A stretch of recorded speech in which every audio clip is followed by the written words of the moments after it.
The wind possesses a voice that is older than the stone it erodes, a low and constant thrum that vibrates not just through the timber walls of the cabin, but through the very marrow of the bones of the one who sleeps within.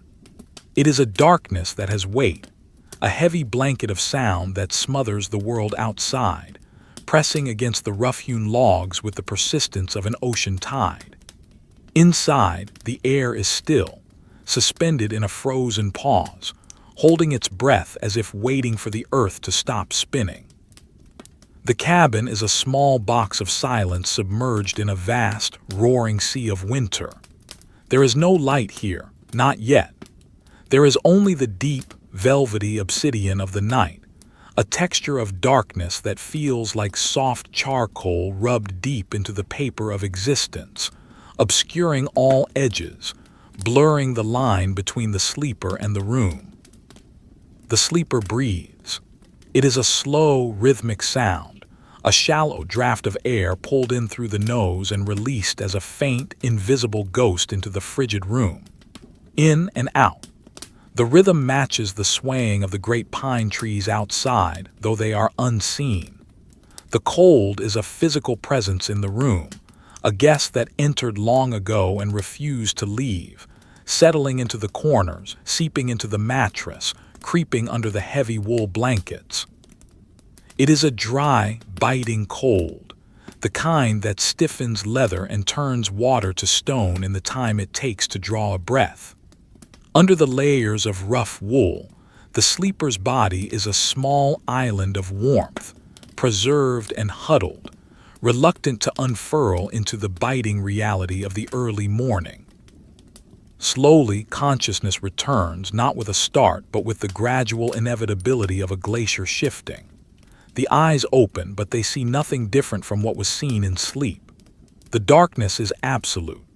The only change is the awareness of the wind, the realization that the howling gale has not ceased, that the storm has not broken, and that the wires, the infinite, fragile threads of copper strung across the miles of desolation, are singing their high, dissonant song in the turbulence. The duty waits. It is a heavy thing, heavier than the blankets, heavier than the timber of the roof. The repairman shifts, the wool of the blanket scratching softly against the coarse fabric of the undershirt. The sound of the movement is muffled, swallowed immediately by the dense air. One hand emerges from the warmth. The skin meets the air of the room and instantly recoils, the pores tightening, the sensation of freezing air biting at the knuckles. It is a shock, a silent alarm that signals the end of rest. The hand reaches out into the void, searching by memory, feeling for the cold, smooth surface of the bedside table. Fingers brush against wood, feeling the grain, the rough texture of pine that has dried and cracked over the years. They find the metal box of matches. The sound of the box sliding across the wood is a dry hiss, like a snake moving over dead leaves. The hand retreats, pulling the box back into the warmth for a moment, warming the sulfur tips before the attempt is made. A single match is struck. The sound is a sharp crack, followed by the hiss of ignition.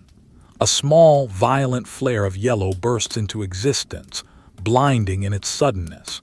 It creates a sphere of dim illumination, pushing back the heavy blue-gray shadows for only a few inches.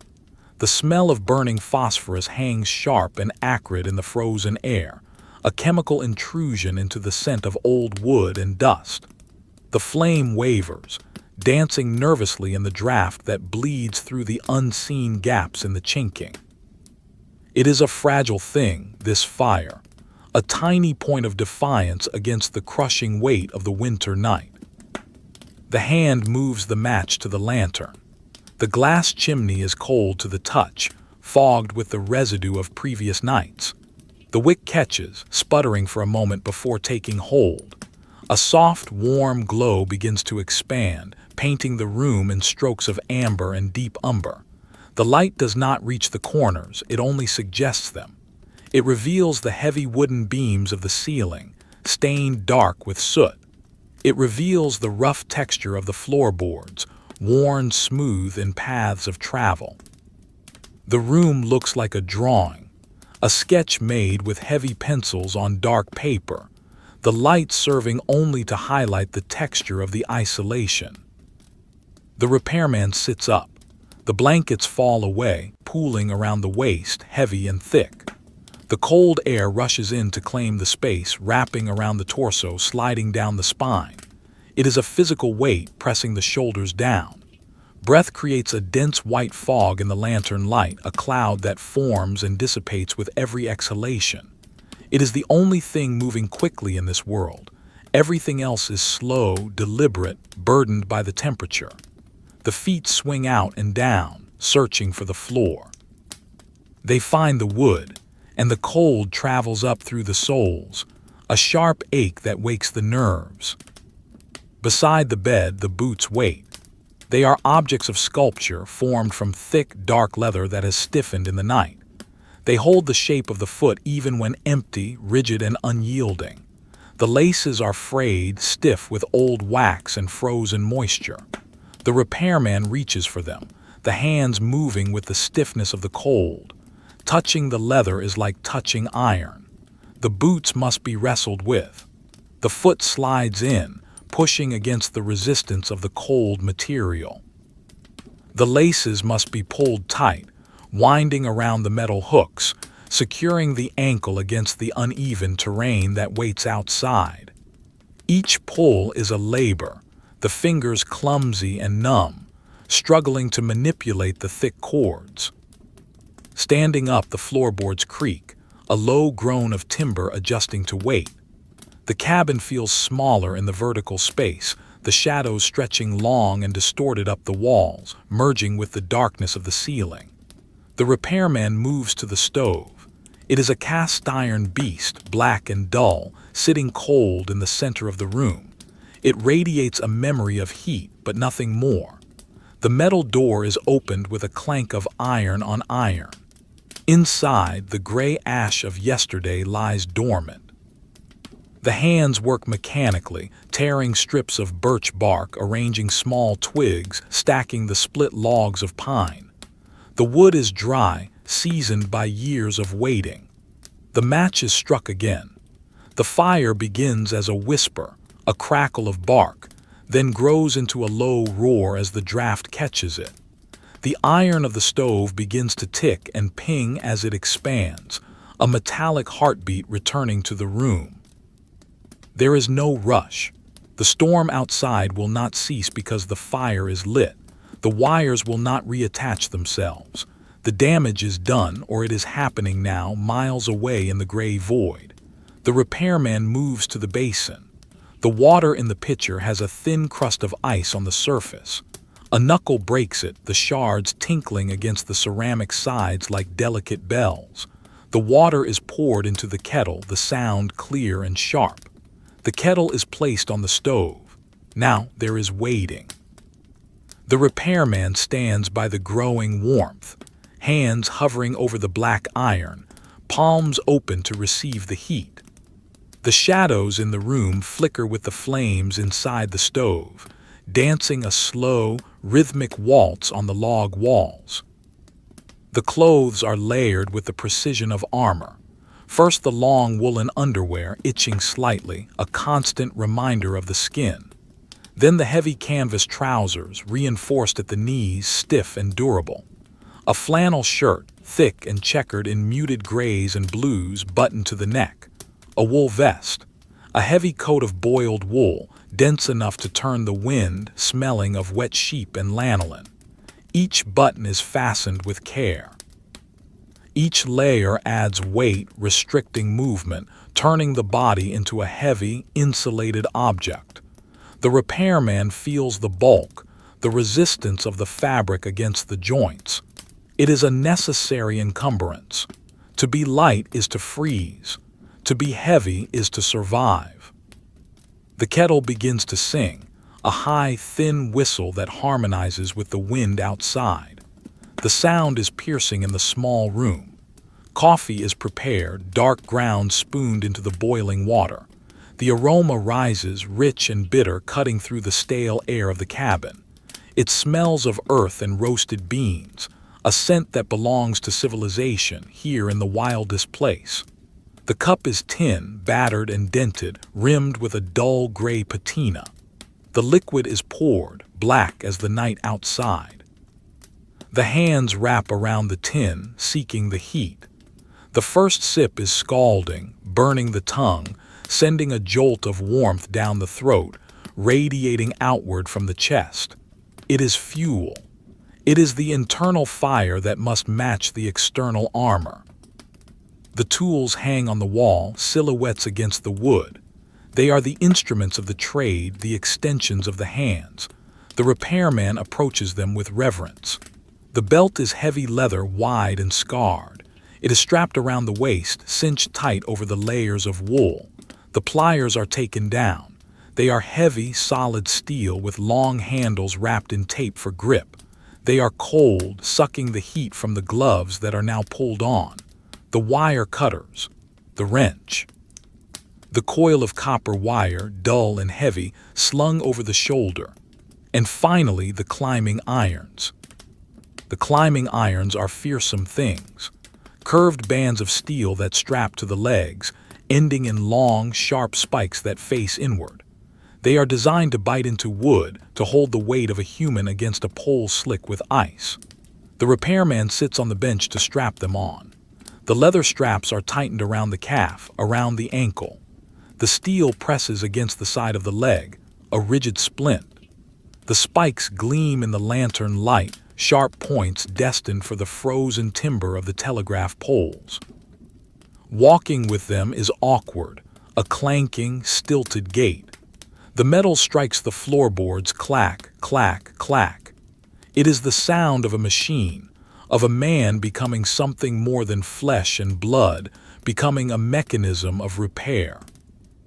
The lantern is turned down, the flame retreating into the wick until it is just a glowing ember, then extinguished. The darkness rushes back in, absolute and sudden, but the eyes have adjusted to the shadows, and the gray light of pre-dawn is just beginning to ghost the window pane. The window is a tapestry of frost, intricate ferns and feathers of ice grown on the glass, obscuring the world. Through the ice, the outside is just a shifting blur of blue-gray and white. The wind is louder now that the fire's roar is behind the iron door. It batters the cabin, demanding entry. The repairman moves to the door. The hand, gloved in thick leather, grasps the iron latch. The metal is frozen, covered in a fine layer of rime even on the inside. There is a pause, a moment of gathering. To open the door is to invite the storm. To step out is to leave the sanctuary. The breath comes slow and steady.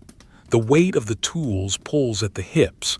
The coil of wire presses into the shoulder.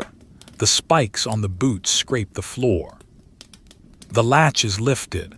The door is pulled inward. The world explodes inward. The wind hits the repairman like a physical blow, a wall of moving air that carries millions of tiny, stinging particles of ice. The sound is deafening, a roar that drowns out all thought.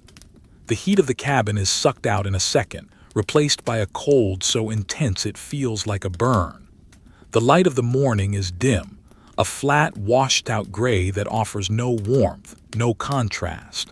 The sky is a low, churning ceiling of clouds, indistinguishable from the horizon. The ground is a sea of white, drifting and shifting, erasing the path, erasing the earth. The repairman steps out. The door is forced shut against the wind, requiring the full weight of the body to latch it. The click of the latch is lost in the howl. Now there is only the outside. The cabin is a sealed box behind, a memory of warmth. Ahead lies the line, the telegraph line. A row of wooden crosses marching into the white void, tethered together by the thin, singing wire that carries the voices of the world. The wire that is silent now. The wire that is broken.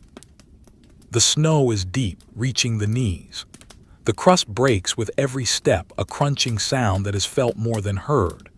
The wind pushes against the body, trying to knock it down, trying to turn the repairman back. The walk begins. It is a slow, trudging march. Lift the leg, push the boot forward, drive it down through the crust, shift the weight. Lift, push, drive, shift. The rhythm is established, a slow cadence of endurance. The climbing irons on the legs catch on the snow, dragging slightly, adding to the effort. The tool belt creates a rhythmic clanking, metal striking metal, a dull percussion to the wind's melody. The landscape is monochromatic. It is a drawing in charcoal and chalk on gray paper. The trees are dark, vertical smudges, their branches weighed down by heavy loads of snow, bending like old men under a burden. The air is filled with flying ice, horizontal streaks of white that blur the vision. The eyes must be narrowed to slits, peering through the eyelashes that are rapidly gathering frost. The breath freezes instantly in the beard, on the scarf, turning the fabric into a stiff mask of ice. The line of poles is the only guide. They appear out of the white mist, one by one. Tall, straight trunks of treated pine darkened by weather and age. They stand like sentinels, silent and stoic.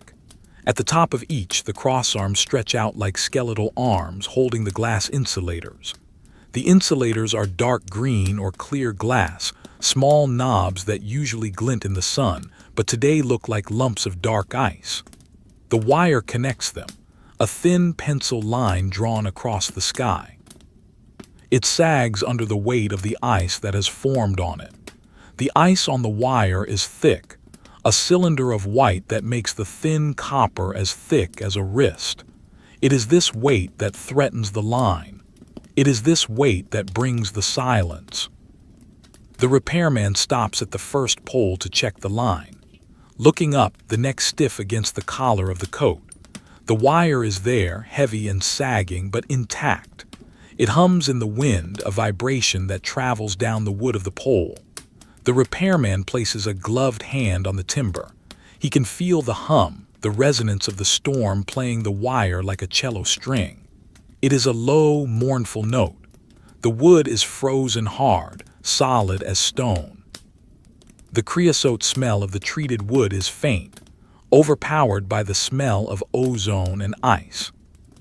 Moving to the next pole, and the next, the distance between them seems to stretch. The snow gets deeper here, drifting against a rise in the land. The legs burn with the effort of lifting the heavy boots. The cold is seeping through the layers now, finding the gaps, pressing against the wool. The fingers inside the leather gloves are curled tight to preserve warmth. The toes are beginning to feel distant, separated from the body by the numbness. This is the reality of the line. It is not just a wire. It is a battle against the entropy of the winter. The wind shifts, coming now from the north, harder and sharper. It cuts across the face, stinging the exposed skin around the eyes. The repairman lowers his head, tucking the chin into the collar, presenting the top of the wool hat to the storm. The world narrows down to the patch of snow immediately in front of the boots. White, gray, white, gray. The texture of the snow is granular like sugar, blowing in ribbons across the hard crust. A sound changes. The rhythm of the wind is interrupted by a sharp crack somewhere ahead in the gray mist. It is the sound of tension released, the sound of timber failing. The repairman stops. He lifts his head, squinting into the gale. They're 3 poles ahead. The line is gone. The pencil stroke across the sky is broken. One pole is leaning at a dangerous angle, pulled down by the weight of the ice and the tension of the wire. The wire itself trails off into the snow, a broken snake buried in the drift. This is the place, the break. The silence in the wire starts here. The repairman approaches the leaning pole slowly. He circles it, assessing the damage. The wood has not snapped, but the earth at the base has given way, the frozen soil unable to hold against the leverage of the storm. The wire has snapped under the strain, the copper ends flailing in the wind before being buried. To fix this, the wire must be retrieved. It must be spliced. It must be restrung. And to do that, the repairman must climb. He stands at the base of the leaning pole. He looks up at the crossarm swaying slightly in the gusts. It is 30 feet up, 30 feet into the heart of the wind. The wood is coated in a sheath of clear ice, a glaze that makes it shine dully in the flat light. It will be slippery. It will be treacherous. The climbing irons will have to bite deep. The belt will have to hold. He adjusts the coil of wire on his shoulder. He checks the tool belt, making sure the pliers are accessible. He takes a deep breath, the cold air filling his lungs, sharp and invigorating. He slaps his gloved hands together twice, trying to drive the blood into the fingertips. He looks at the wood. He looks at the spikes on his legs. He steps forward and kicks the right leg into the pole. The steel spike punches through the ice and bites into the wood with a solid thunk. He tests the weight. It holds. He reaches up, wrapping his arms around the icy trunk, the leather of his coat scraping against the bark. He kicks the left leg in. Thunk. He rises. The ascent begins. It is a slow, vertical crawl. Kick, step up, hug the pole, kick, step up. The wind pulls at his coat, trying to peel him from the wood. The higher he goes, the stronger the wind becomes, no longer blocked by the scrub brush and the drifts. He is entering the slipstream. He is a dark beetle clinging to a blade of grass in a hurricane. The ground recedes, becoming a flat abstraction of white. The only reality is the wood, the ice, and the steel. The wood of the pole is not merely a surface. It is a landscape of frozen geography, a vertical terrain of fissures, knots, and grain that must be navigated with the blindness of the storm. The repairman clings to it. The leather of his coat presses against the rime-covered bark, the rough wool of his trousers scraping against the splinters of ice. He is 10 feet above the ground now, a dark smudge suspended in the gray ether. The wind here is different. It is no longer broken by the drifts of snow or the scrub oak at the base.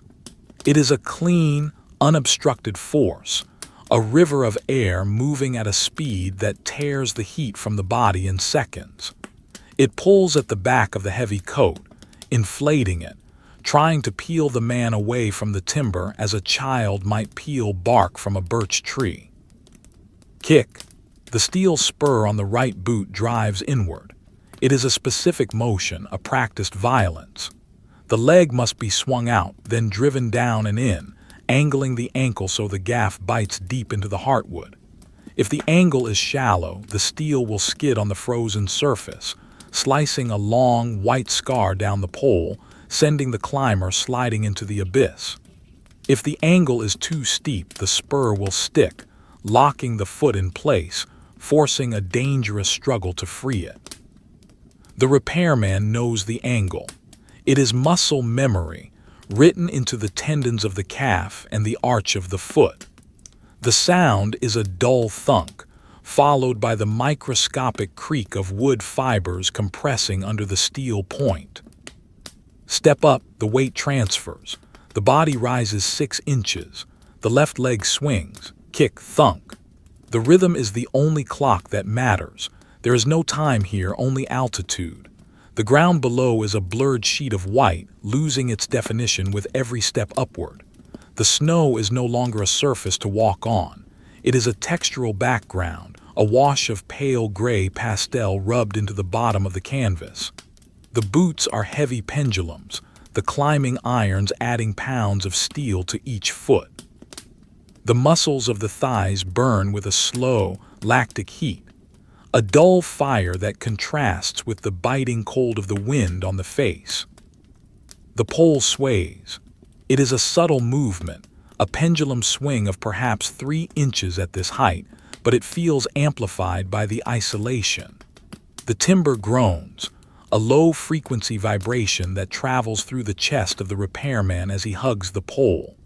It is the sound of the tree remembering its life in the forest, remembering how to bend before it breaks.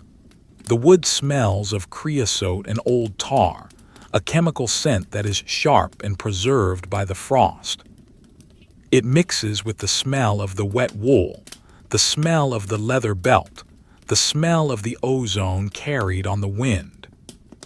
15 feet.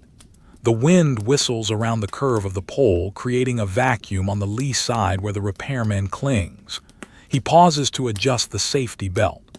The thick leather strap, 3 inches wide and stiff as a board, is looped around the pole. It is his lifeline. He leans back into it, trusting the leather, trusting the steel clips that fasten it to the D-rings on his waist belt. The leather creaks, stretching tight. The spikes in his boots dig deeper as his weight settles back. For a moment, he hangs there, suspended by the tension of the belt and the bite of the steel. He is a fixture of the pole now, as much a part of it as the iron steps driven into the upper section. He looks up. The crossarm is a dark horizontal bar against the churning sky. It seems miles away. The perspective is distorted by the falling snow, which rushes down in dizzying spirals when he looks up, creating the illusion that the pole is falling backward. He closes his eyes for a second, feeling the vertigo wash over him, then receding. He focuses on the grain of the wood in front of his nose. The cracks in the timber are filled with white ice, delicate veins of frost that trace the history of the drying wood. He breathes against the wood. The steam from his breath hits the cold surface and freezes instantly, adding a new layer of rime to the pole. He begins to climb again. Kick, step, slide the belt up, kick, step, slide the belt up. The action of sliding the belt is awkward. The leather is stiff with cold, resisting the curve of the pole. The gloved hands must encourage it, flapping the strap upward in short, jerky motions. The gloves are thick, reducing the hands to clumsy paws. He cannot feel the texture of the leather. He can only feel the resistance. The cold has seeped through the fingertips of the gloves, turning the ends of the fingers into numb, wooden dowels. He flexes them inside the wool lining, trying to keep the blood moving, trying to keep the connection to the nerves alive. 20 feet. The wind is louder here. It is a roar, a constant, deafening static that erases the world. The snow strikes the back of his neck, finding the small gap between the collar and the hat, melting on the skin and running down the spine as ice-cold water. He shudders, a reflex that shakes the belt, shaking the pole. The climbing irons hold. They are the anchor. The steel does not feel the cold. The steel does not shiver. The view to the side is a study in gray. The telegraph line stretches out into the nothingness, a row of fading vertical lines disappearing into the mist. The wire that is still intact on the other side of the pole is singing, a high-pitched harmonic vibration that sounds like a choir of glass flutes. It is the song of the storm.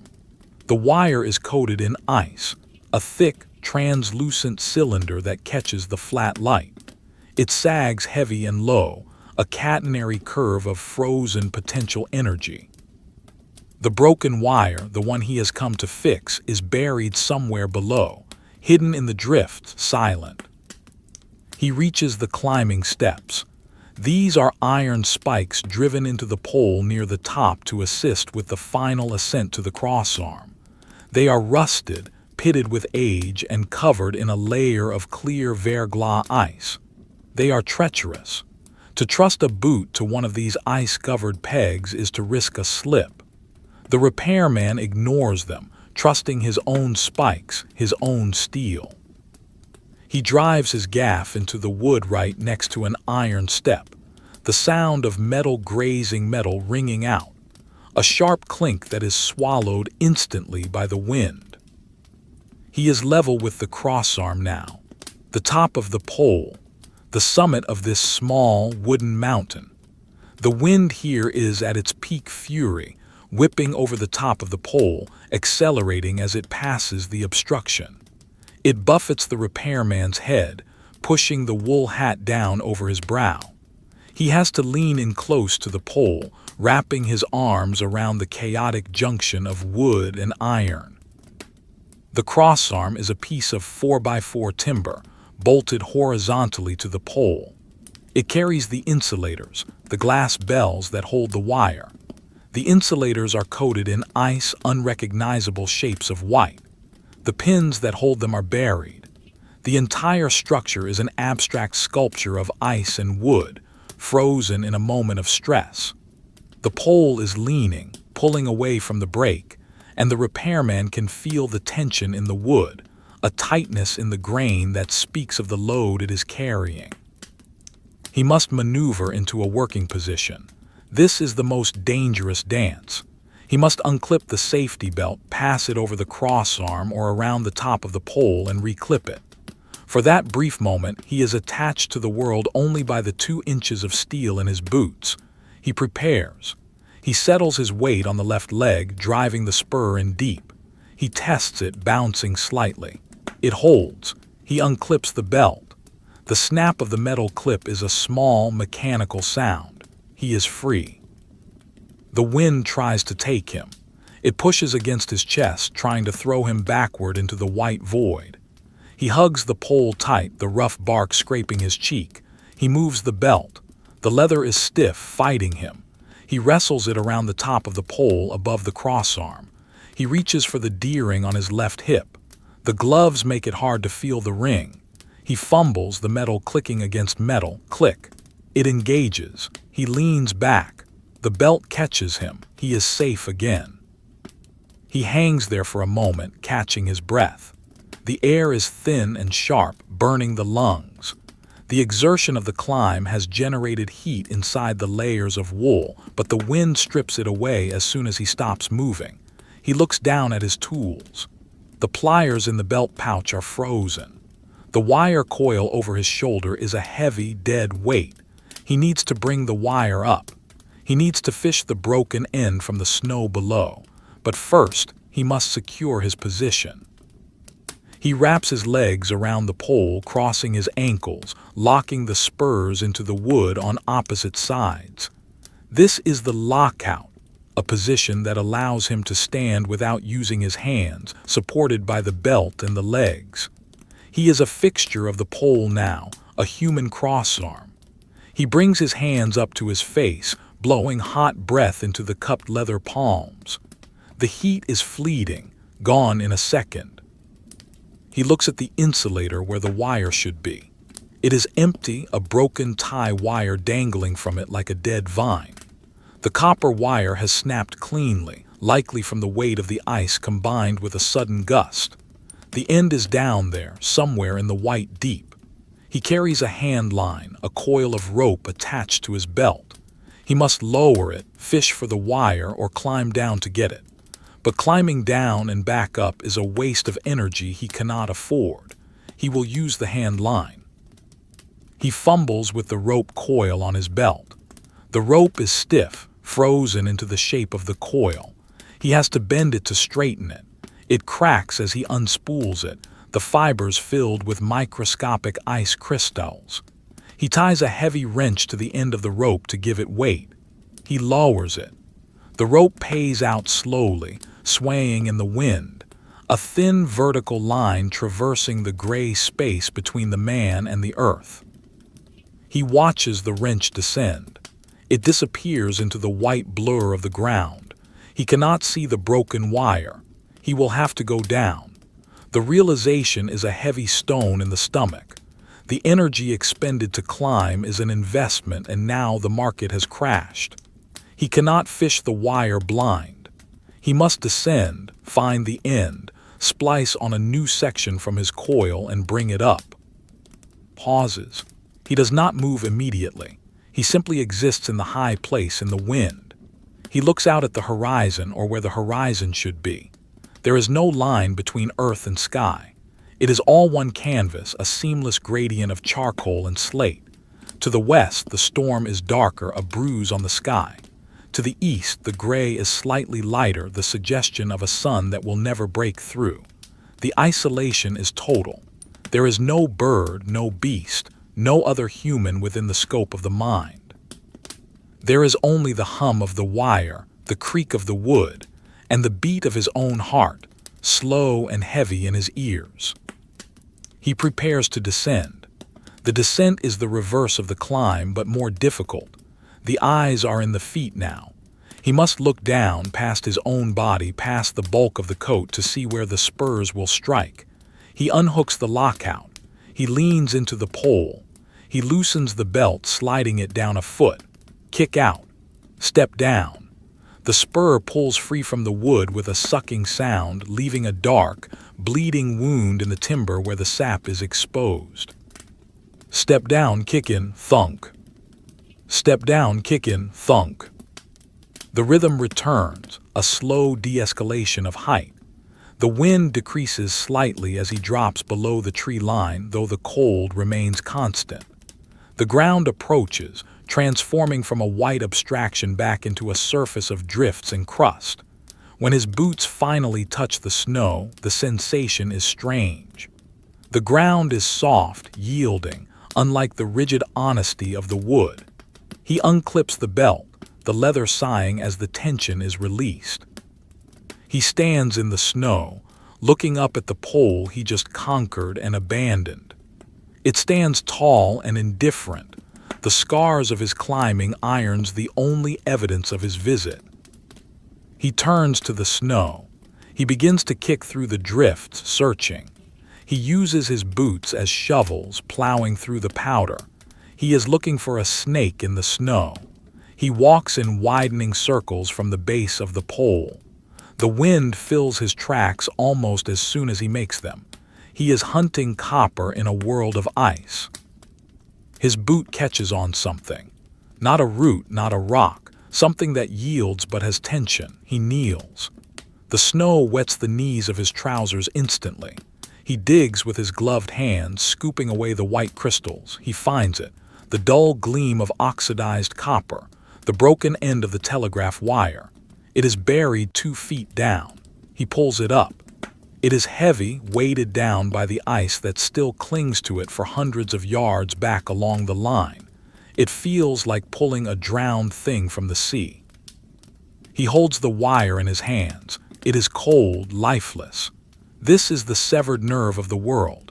He strips the glove from his right hand, exposing the pale, vulnerable skin to the air for a moment. He needs dexterity. He takes the pliers from his belt. The metal handles are painfully cold. He grips the end of the wire, twisting it to check the core. It is good. He puts the glove back on, the fingers stinging as they re-enter the wool warmth. He takes the coil of fresh wire from his shoulder. It lands in the snow with a muffled thump. He finds the end of the new coil.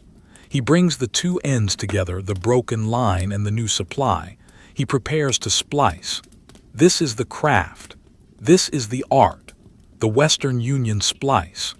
The hands must move with precision, wrapping the wire around itself, creating a knot that will hold against the wind, against the ice, against time. He stands there in the waist-deep snow, the wind howling around him, the lantern light of the cabin a distant memory, and he begins to twist the metal. Twist. Wrap. Tighten. Twist. Wrap. Tighten. The pliers bite into the copper. The joint grows, a silver scar on the wire. It is slow work. The copper is stiff. The fingers are stiff, but the splice forms. It is a connection. It is the beginning of the repair. He tests the splice, pulling on it with his full weight. It holds. He picks up the coil of new wire. He looks back up the pole. The climb waits. The mountain of wood must be scaled again. The wind waits. The ice waits. He loops the new wire through his belt, dragging the line behind him. He walks back to the base of the pole. He kicks the snow from his spikes. He looks up at the gray sky, at the crossarm that mocks him with its emptiness. He places his hand on the wood. He takes a breath. Kick, thunk. He rises. The second ascent is harder. The body remembers the fatigue. The muscles complain, but the duty is a wheel that must turn. The repairman climbs.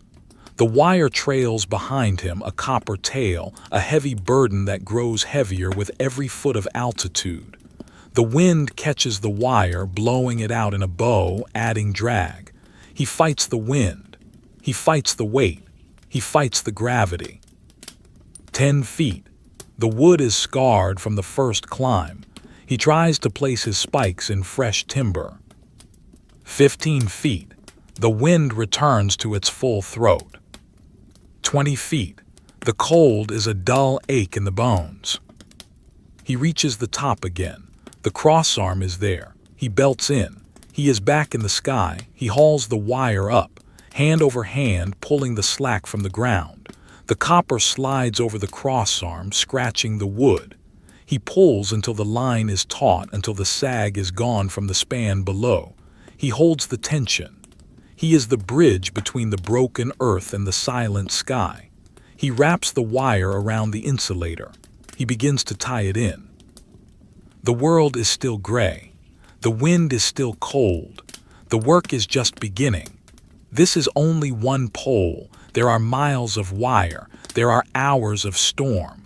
But for this moment in this frozen suspension, there is only the man, the wood, and the wire. The wire is a living thing in the hand, vibrating with a stored energy that seeks release, a tension that hums against the thick leather of the palm. At the top of the pole, 30 feet above the frozen drifts, the repairman holds the weight of the span. The copper line stretches out into the gray void, a thin metallic thread stitching the torn sky back together. It is heavy. The ice that coats the wire further down the line adds pounds of drag, pulling the copper taut, making it sing a high, mournful note in the gale.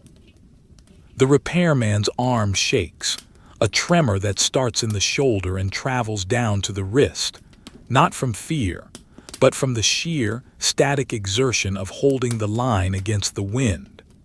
The muscles of the forearm are hard knots, burning with a dull, lactic fire that is the only warmth in this upper world. He must secure the line.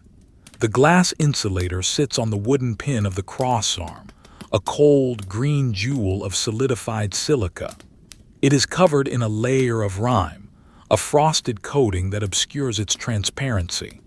The repairman chips at the ice with the handle of his pliers, the metal striking the glass with a sharp clink that is instantly snatched away by the wind. Shards of ice flake off, falling silently into the white abyss below. The green glass is revealed, dark and smooth, a small sphere of order in the chaos of the storm. The wire must sit in the groove of this glass. It must be cradled there, isolated from the wood, isolated from the earth. He pulls the wire tighter. The copper bites into the groove. Now the tie wire. He reaches into the pouch at his belt, his fingers numb and clumsy inside the wool-lined gloves. He fishes out a short length of soft, annealed copper. It is pliable, unlike the hard-drawn line wire. He lays the tie wire across the insulator, wrapping it around the main line. This is the moment of connection. The wind gusts, pushing the repairman's body against the pole, threatening to dislodge his spikes. He grunts, a sound lost in the wool of his scarf, and leans harder into the wood, trusting the leather belt that encircles the timber. The pliers come up. They are an extension of the hand, a steel jaw that feels no cold. He grips the end of the tie wire, twist. The soft copper wraps around the hard line, twist. It coils tight, a metallic snake strangling its prey. The motion is repetitive, hypnotic. The wrist turns, the pliers bite, the wire yields. Each wrap must be perfect. If it is too loose, the line will chafe and break. If it is too tight, it will snap under the thermal contraction of the night. The repairman counts the wraps in his head. 1, 2, 3, 4. The rhythm of the work imposes a structure on the formless time of the storm. Switches hands. The left hand holds the pliers now, the right hand steadying the line. The wind attacks from the left, driving snow into the ear, into the small gap between the hat and the collar. The cold is a physical presence, a heavy liquid that seems to pour over the body, seeking any entrance. It seeps through the buttonholes of the coat, through the seams of the boots. The toes are distant, wooden things. The repairman wiggles them inside the leather, a small, invisible rebellion against the freezing paralysis. The tie is finished. The wire is secure. He releases the tension from his arm. The line sags slightly, settling into its new home on the glass knob. It hums, a satisfied vibration that resonates through the crossarm and into the pole. The repairman rests for a moment, his chest heaving against the icy bark. He is panting, the breath freezing in the beard, forming heavy icicles that drag at the skin of the face. The world from this height is a study in desolation. The ground is a blurred sheet of white, the texture of rough paper rubbed with chalk. The trees are dark scratches, vertical interruptions in the horizontal flow of the wind. There is no horizon, only a gradual thickening of the gray mist where the sky meets the earth. He looks at the next pole in the line. It is a ghost, a faint, dark vertical stroke in the distance. The wire he has just secured leads to it, disappearing into the snow-filled air. He must go there. He must repeat this ritual. But first he must descend. The descent is always more dangerous than the climb. The adrenaline of the ascent is gone, replaced by the fatigue of the work. The muscles are cooling down, stiffening. The wood of the pole is slicker now, polished by the sliding of the belt and the scraping of the coat. He unhooks his leg from the lockout position. The knee joint pops, a dry sound. He shakes the leg, trying to wake the nerves. He grips the pole with his arms, the leather of the sleeve sliding on the ice. He unclips the safety belt. For a second he is free, held only by the spikes in his grip. The wind senses this vulnerability and pushes harder, a sudden gust that tries to peel him from the wood. He holds. He reclips the belt below the crossarm. The metal snap is a reassuring click. Kick out, the spur leaves the wood, step down. The boot searches for a new hold. The eyes must look down, past the bulk of the coat, past the tool belt. The snow swirls around the boots, confusing the depth perception. The ground looks deceptively close, a flat white floor that could be 10 feet away or 10 miles. Kick in. The spur bites. Thunk. The sound is duller now, the wood more frozen near the core. Step, kick, slide the belt. Step, kick, slide the belt. The rhythm is slow, a dirge of movement. The repairman is a machine of descent, a mechanism lowering itself through the atmosphere. The wind decreases as he drops below the tree line, blocked by the scrub oaks and the pines. The roar softens to a howl. The snow falls straighter here, heavy flakes that settle on the shoulders like dust in an abandoned room. He reaches the bottom. The boots touch the snow. The ground is soft, forgiving. He unclips the belt, the leather strap falling away from the pole. He stands there for a moment, swaying slightly, his equilibrium adjusted to the sway of the pole, now confused by the stillness of the earth. He looks up. The wire is a thin black line against the gray sky, taut and secure. One span fixed. One small victory against the entropy of the winter. He gathers his tools. The heavy coil of wire is lighter now, but still a burden. He slings it over his shoulder. The tool belt weighs on the hips. He turns to the north, facing the wind. The next pole waits. The walk between the poles is the intermission, the time of mindless trudging. The snow is deep here, drifting over the tops of the buried bushes. He has to lift his knees high, breaking the crust with his shins. It is an exhausting gait, a slow-motion march through a sea of white glue. The sound of his breathing is loud in his ears, a rhythmic rasping. The scarf is frozen stiff over his mouth, a rigid mask of ice. He pulls it down for a moment to breathe the raw air. It tastes of ozone and pine needles, cold and clean. It burns the throat, a cleansing fire. He pulls the scarf back up. The warmth of the breath is trapped again, moist and humid against the skin. He walks. The landscape is repetitive. A pine tree here bent double under the snow. A rock outcrop there, dark granite dusted with white powder. The telegraph poles are the only constant, the metronome of the journey. 50 yards, 60 yards. The wire overhead guides him, a leash connecting him to the duty. He checks the wire as he walks. It is coated in ice, a thick, translucent cylinder. He picks up a fallen branch, a heavy piece of pine. He strikes the pole as he passes. The vibration travels up the wood, shaking the wire. A shower of ice breaks loose, falling in a curtain of white shards. It is a small maintenance, a gesture of care. He reaches the next pole.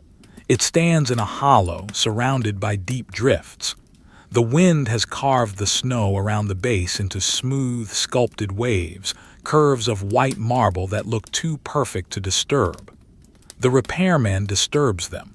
He wades through the drift, destroying the sculpture. He reaches the wood. This pole is older, the bark peeling in long, vertical strips. The wood underneath is gray and weathered, scarred by the spurs of previous climbers, men who have come this way in other storms, in other years. He looks up. The crossarm here is twisted slightly, the bolt loosened by years of vibration. The insulator is there, but the tie wire is loose. The line is slipping, sliding through the groove. If it slides too far, the tension will be uneven. The strain will break the wire at the next span. He must climb. He must tighten. He must secure.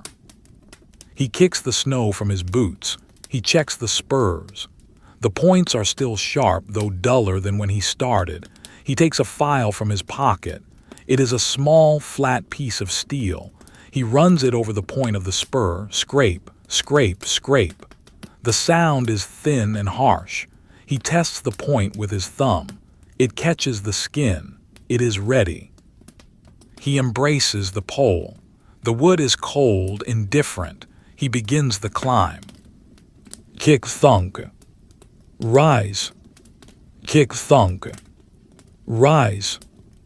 The fatigue is setting in now. The legs feel heavy, leaden. The knees protest the angle. The back aches from the weight of the belt. But the climb continues. It is not a choice. It is a sequence of events that must happen. The mind detaches from the body. The repairman watches his own hands moving, watches his own boots kicking. He is a passenger in his own machine. At 20 feet, the wind returns. It hits him with a fresh violence, as if angry that he has returned to its domain. It swirls around the pole, creating a vortex of snow that blinds him for a moment. He closes his eyes, pressing his forehead against the icy wood. He listens to the pole. It is groaning, a deep basso profundo creak that speaks of age and stress. The wood fibers are stretching, compressing, fighting the wind. He is a parasite on this struggle, a small weight added to the burden. He reaches the top. He belts in. The routine repeats. The hands, now clumsier than before, find the pliers. The wire is pulled. The tie is wrapped. The glass is cleared of ice. The world is gray. The sky is gray. The mind is gray. There is a rhythm to the suffering. It is not acute, it is chronic. It is a dull background noise like the static on a radio. The cold is not sharp anymore, it is a heavy blanket. The repairman works slowly, deliberately.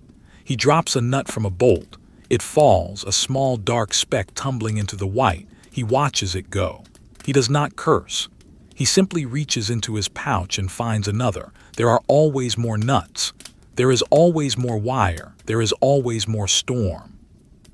He finishes the tie-in.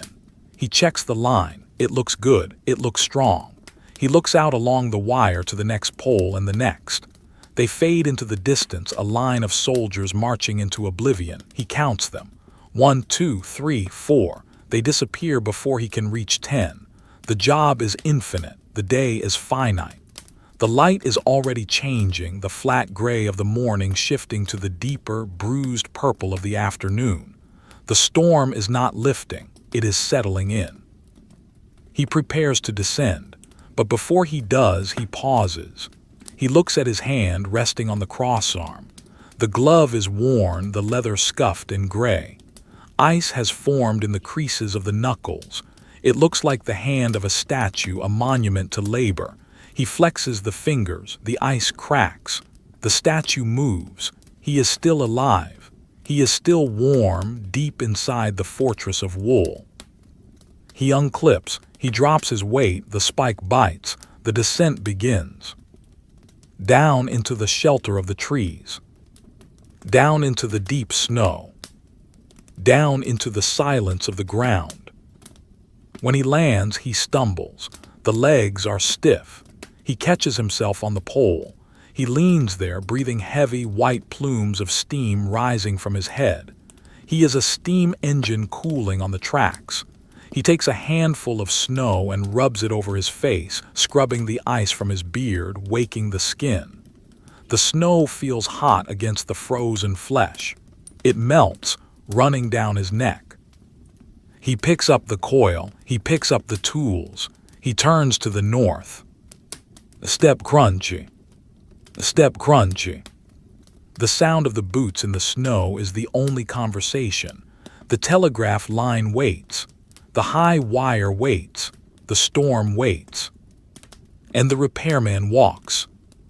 The space between the poles is not merely distance. It is a measure of time, a physical manifestation of the slow, grinding seconds that make up the storm.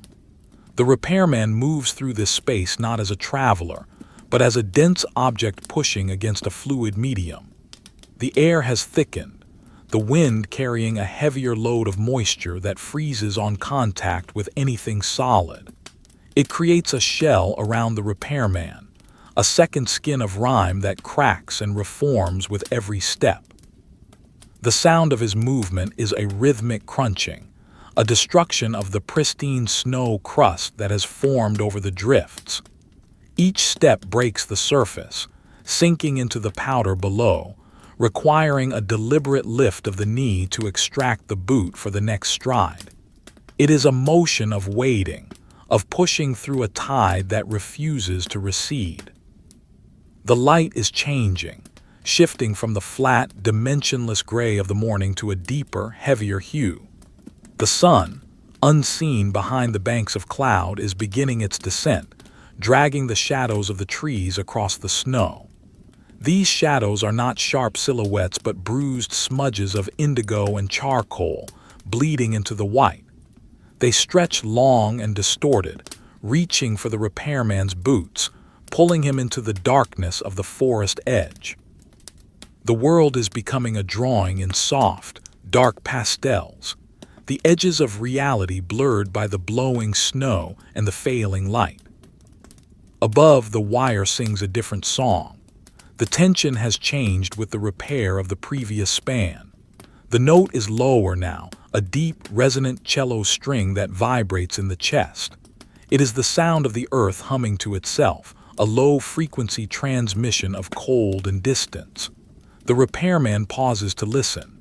He tilts his head, the ear flap of his hat crusted with ice, straining to hear the specific timbre of the line.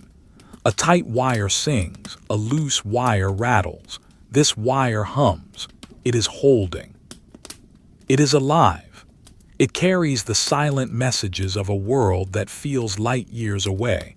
Orders for grain, news of births, the mundane chatter of commerce, all reduced to electric pulses freezing in the copper. He reaches the next pole. It is a massive trunk of cedar, darker than the pine, its bark stringy and fibrous. It stands at an angle, leaning away from the wind, held in place by a guy wire anchored into the ground. The repairman stops at the base. He can see the slack in the guy wire. The steel cable hangs in a loose curve, bowing under its own weight and the weight of the ice that has formed a thick white sleeve around it. The anchor has shifted. The ground, despite the frost, has yielded to the constant leverage of the storm. He cannot climb a leaning pole with a slack anchor. It is a rule written in broken bones. He must tighten the guy wire first. He drops the heavy coil of copper into the snow. It lands with a muffled thud, sinking halfway into the drift. He unclips the shovel from his pack. It is a small, folding and trenching tool, the metal blade cold and scarred. He kneels in the snow. The cold immediately seeps through the knees of his trousers, a sharp, biting dampness that wakes the skin. He begins to dig at the base of the anchor. The snow is packed hard here, wind-driven into a density that rivals concrete. The shovel scrapes against it, shhhk, shhhk, shhhk. The sound is dry and repetitive. He digs down, clearing a pit around the iron rod that disappears into the earth. He finds the turnbuckle, the mechanical joint that tightens the cable. It is a lump of rust and ice, a fossilized mechanism buried in the white. He must free it. He uses the tip of the shovel to chip away the ice, the metal ringing against the frozen steel. Shards of ice fly up, stinging his face, melting on his cheeks. He puts the shovel away and takes the heavy wrench from his belt. The tool is a solid bar of iron, 18 inches long, its jaws adjusted by a threaded worm gear. The metal is so cold it feels sticky, the moisture on his gloves freezing to the handle. He fits the jaws over the turnbuckle. It does not move. The rust and the ice have welded the threads together. It is a single, solid object. He assumes the position. He plants his boots wide in the snow, digging the edges of the soles into the crust for traction. He grips the wrench with both hands. He leans his weight into it. He pushes. Nothing happens. The wind howls around him, mocking the effort. The cable sways gently, indifferent. He breathes out, a cloud of steam obscuring his vision. He tries again. This time he uses the momentum of his body, throwing his shoulder into the push. Kriyak. The sound is agonizingly slow, a scream of metal shearing through rust. The turnbuckle turns a fraction of an inch. The ice encasing the threads shatters, falling away in white dust.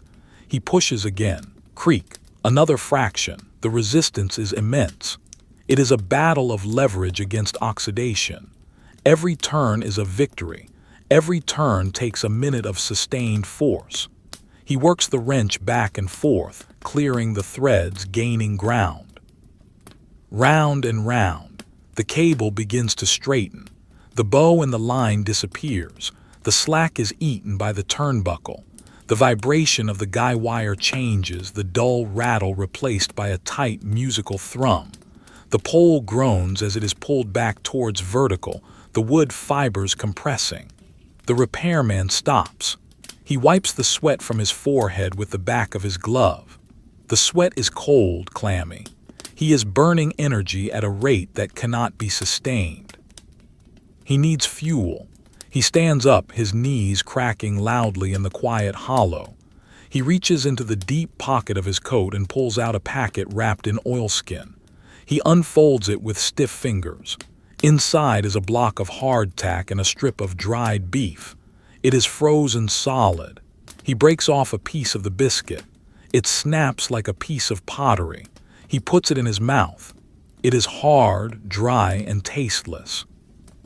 He has to let it sit on his tongue, waiting for the heat of his mouth to soften it enough to chew. It tastes of flour and dust. He gnaws on the beef. It is like chewing on a leather strap, but it is food. It is heat. He eats standing in the snow, staring at the turnbuckle he just defeated. The wind buffets his back, pushing him forward, but he stands his ground. He is a statue of consumption, a machine refueling in the middle of the wasteland. He swallows the last dry crumb. He packs the oilskin away. The break is over. The cold is creeping back in, finding the gaps in his armor. To stop is to freeze. He must move. He turns to the pole. The cedar trunk awaits. The bark is different from the pine. It is softer, more liable to strip away under the spurs. He has to be careful. He approaches the wood. He looks up. The crossarm is 40 feet up this time. A taller pole for a depression in the land. 40 feet of vertical ice. He checks his belt. He checks his spurs. He slaps his hands together. Kick thunk. The sound is softer in the cedar. The spur sinks deep, burying itself in the fibrous wood. Step up, kick thunk. The climb begins. It is slower than before. The fatigue is a heavy cloak draped over his shoulders. The legs lift with less snap. The rhythm is more deliberate. Kick, wait, step, wait, kick, wait, step, wait. He counts the steps in his head to keep the mind focused. 1, 2, 3, 4. The numbers are meaningless, just markers in the void. At 20 feet, he stops to breathe.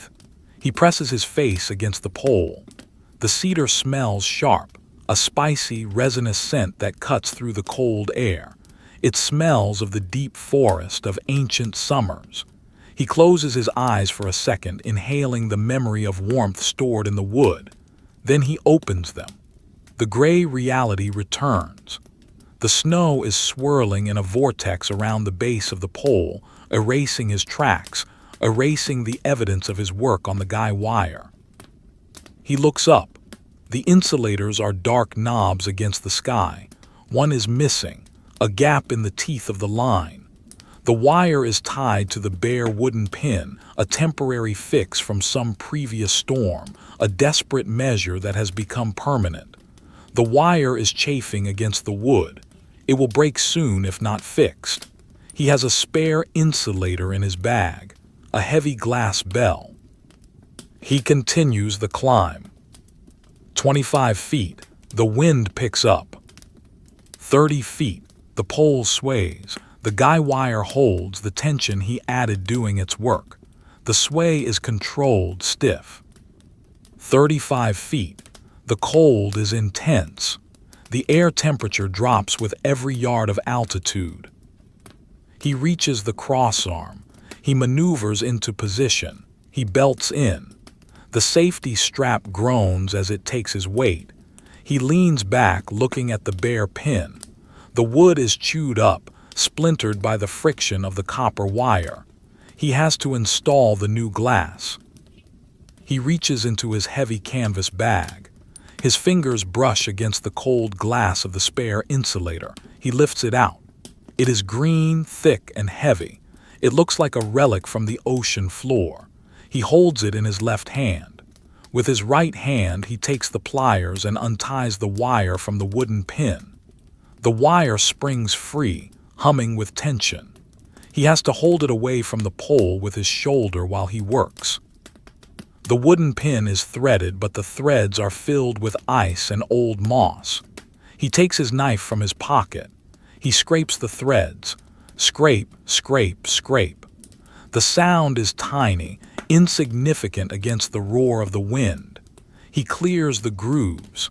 He blows on the wood, his breath melting the remaining frost for a microsecond before it refreezes. He takes the glass insulator. He places it over the pin. He begins to screw it on. The glass is cold, the wood is cold, the friction is high. He twists. The glass turns, grind. It catches. He twists again. It seats itself. He tightens it until it stops, a solid green bulb growing out of the dead wood. Now the wire. He grabs the copper line. It is heavy, coated in ice. He heaves it up, straining his back, straining the belt. He places the wire into the groove of the new insulator. It fits perfectly. The copper rests against the glass. The connection is insulated. The circuit is safe. He pulls the tie wire from his pouch. He begins the wrap. Twist, tighten, twist, tighten. His hands are slower now. The fingers are stiff, responding to commands with a lag like a machine with a bad connection. He drops the pliers. They fall. He watches them go. They tumble end over end, a dark shape against the white snow. They disappear into the drift below. Silence. He stares at the spot where they vanished. A wave of exhaustion washes over him. He cannot finish the tie without the pliers. He cannot cut the wire. He cannot tighten the knot.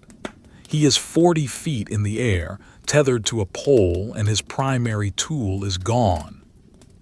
He does not scream. He does not cry out. He simply closes his eyes and leans his forehead against the cold wood of the crossarm. He breathes, in, out, in, out. The wind whistles through the empty space where the pliers should be. He has a spare pair. They are in the bottom of the bag, buried under the bolts and the washers. He knows this, but the effort to get them feels insurmountable. It requires unbuckling the bag, digging through the cold metal, finding the tool with numb fingers. It feels like climbing a mountain. He opens his eyes. He reaches into the bag. The canvas is stiff. He forces his hand inside. He feels the cold shapes of the bolts. He feels the smooth curve of a washer. He digs deeper. His fingertips brush against rubber handles. The spare pliers. He pulls them out. They are smaller, older, the hinge stiff with rust. But they are here. He returns to the wire. He grips the copper. He twists. The rust grinds, but the jaws hold. He finishes the tie. The wire is secure. He looks down at the snow. He will have to dig for the dropped pliers. He cannot leave them. Tools are life. To lose a tool is to lose a part of himself. He will have to descend, search the drift, find the steel, and only then can he move on. The descent awaits. The pole seems longer now. The ground seems farther away. The sky is turning a deep, bruised violet. The night is coming. The storm is not leaving. He unclips the belt. Kick out. Step down. The wood groans. The wind sings. The wire hums. He descends into the blue shadow of the earth, a solitary figure moving down a vertical line, returning to the white sea to fish for steel. The snow at the base of the cedar pole is not a flat surface. It is a chaotic topography of wind-sculpted ridges and valleys, a miniature mountain range formed in the span of an hour. The repairman stands amidst this shifting geography, a dark, vertical anchor in a sea of white that is rapidly losing its brightness. The daylight is failing, draining away from the world like water from a cracked basin. The gray of the sky is deepening, curdling into a heavy, bruised purple that presses down on the treetops. The horizon has dissolved completely, erasing the boundary between the frozen earth and the freezing air. There is only the immediate radius of vision, a small circle of clarity that is shrinking with every passing minute. He drops to his knees. The movement is stiff, the joints of the heavy canvas trousers resisting the bend. The knees hit the snow with a soft, muffled impact, sinking instantly through the fresh powder until they find the harder, older crust beneath. The cold of the snow rushes to meet the fabric, a sudden, sharp embrace that seeks the warmth of the skin. The repairman ignores it. He is focused on the task of excavation. Somewhere in this white void lies the tool, the pliers, the extension of his hand. To lose them is to be crippled. To leave them is to admit defeat to the storm. He begins to dig. His hands, encased in the thick, wool-lined leather gloves, are clumsy shovels. He sweeps his arms in wide arcs, pushing the snow aside. The sound is a soft, rhythmic shhh, like the breathing of a giant sleeper. The snow is light and dry, crystals of ice that have never known liquid water. It flows like sand, tumbling back into the hole almost as fast as he clears it. He must be methodical. He marks a grid in his mind, dividing the area around the base of the pole into quadrants. He starts with the sector directly below the crossarm, where gravity dictates the steel should have fallen. He sifts through the white granules. His fingers, numb and thick, feel nothing but the biting cold of the snow. He cannot rely on touch. He must rely on sight and the resistance of objects. He digs deeper, his arms buried up to the elbows. The snow packs into the cuffs of his coat, melting against the wrists, sending trickles of ice water down the forearms. It is a slow, miserable archaeology. He is digging for iron in the ice age. The wind swirls around him, filling the hole with fresh drift. It is a race against the weather. The repairman lowers his head, his nose inches from the snow, his eyes scanning the white texture for a disruption, for a shadow that is too straight, too hard to be nature. He sweeps again. SHHH. The glove strikes something.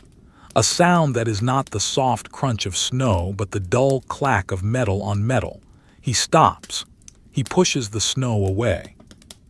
There, buried 6 inches deep, is the black rubber handle of the pliers. They lie dark and inert, a foreign object in the purity of the winter. He reaches down and grasps them. The steel is painfully cold, sucking the heat through the glove instantly. He pulls them from their grave. They are covered in a fine dust of white like a sugared confection. He taps them against his thigh. Thud, thud. The snow falls away. He inspects the hinge. It is clogged with ice.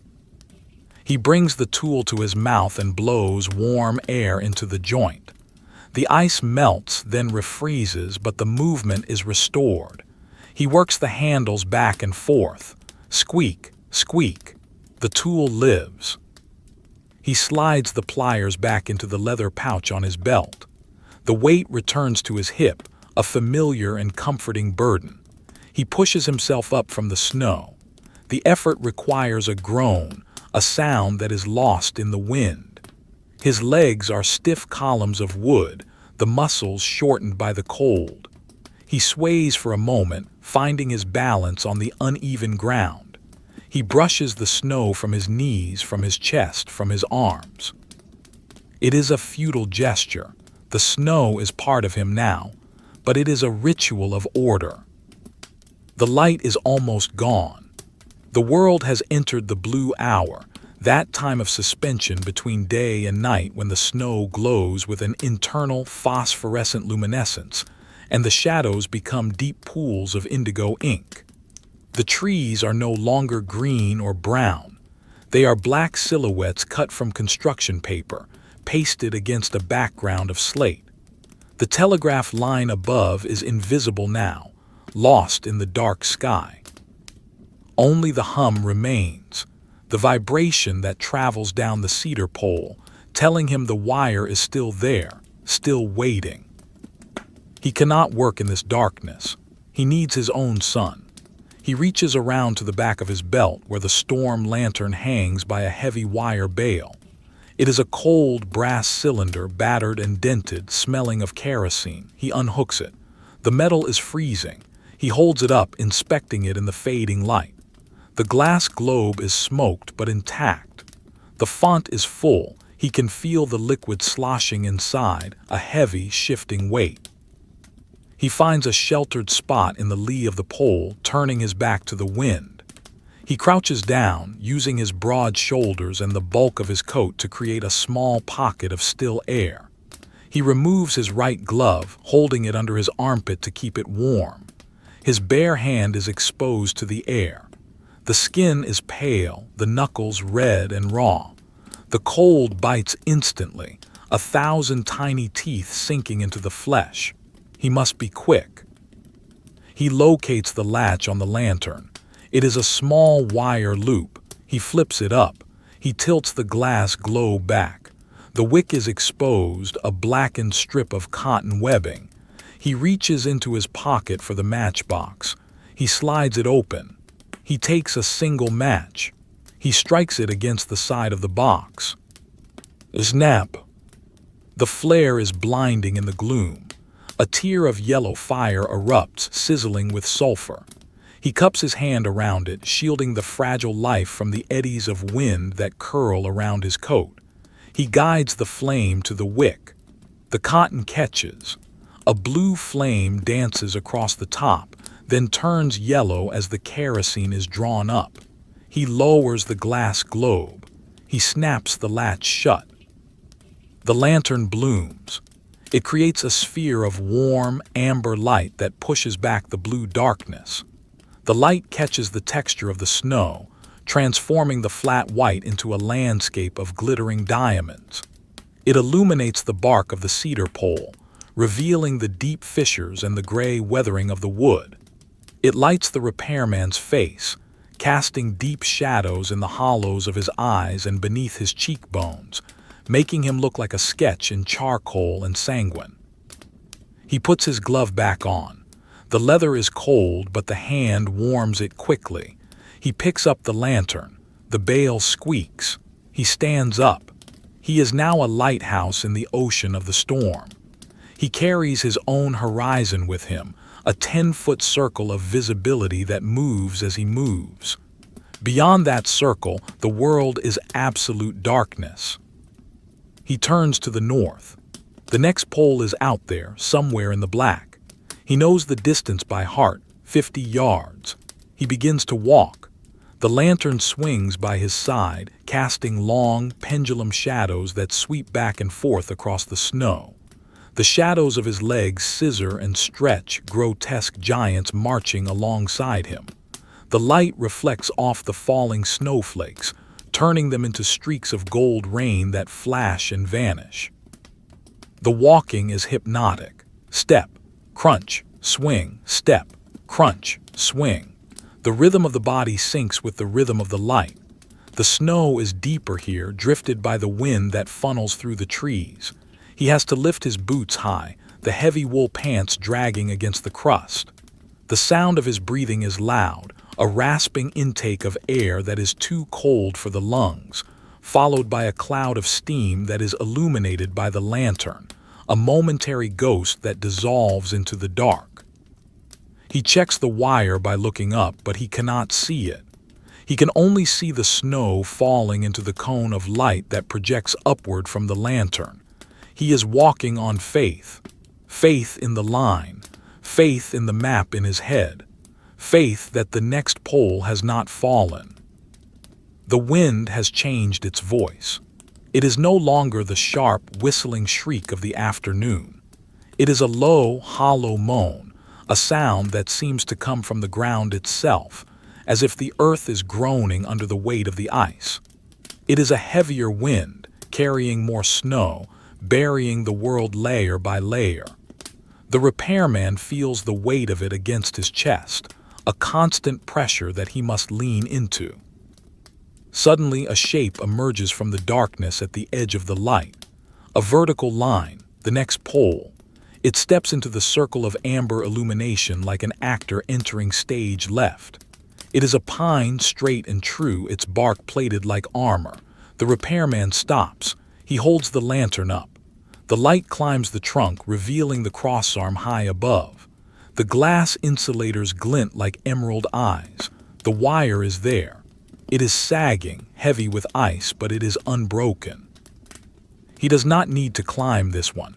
It is a straight run, a soldier holding the line. He walks around the base, checking the stability. The ground is solid. The pole does not sway more than it should. He taps the wood with his gloved knuckle. It sounds solid, frozen through. A good sound. He moves on. The next span awaits. The darkness between the poles is heavier now. The lantern light seems to struggle against the density of the night. The cold is deepening. The temperature is dropping into the numbers that kill. The repairman feels it in his extremities. His toes are no longer cold. They are silent. His nose is a block of wood. He rubs his face with his glove, trying to generate friction, trying to keep the blood moving. He needs to find a place to rest for a moment, to adjust his gear, to perhaps drink from the flask he carries deep inside his coat. He scans the edge of the light. To his left, A cluster of spruce trees has created a dense wall of needles and branches. The lower boughs are buried in snow, creating a natural lean-to, a cave of vegetation. He veers off the line, wading through the deep drift towards the trees. The snow here is waist-deep, soft and powdery. He pushes through it, using the lantern to part the branches.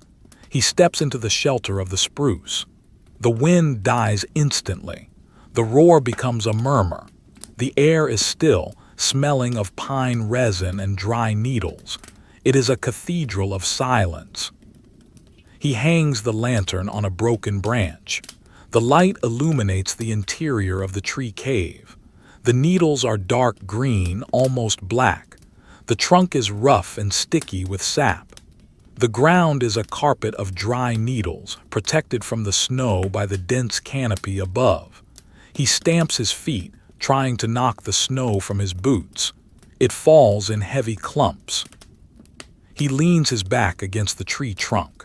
The bark is hard, but it is not the biting cold of the open air. He slides down until he is sitting on the bed of needles.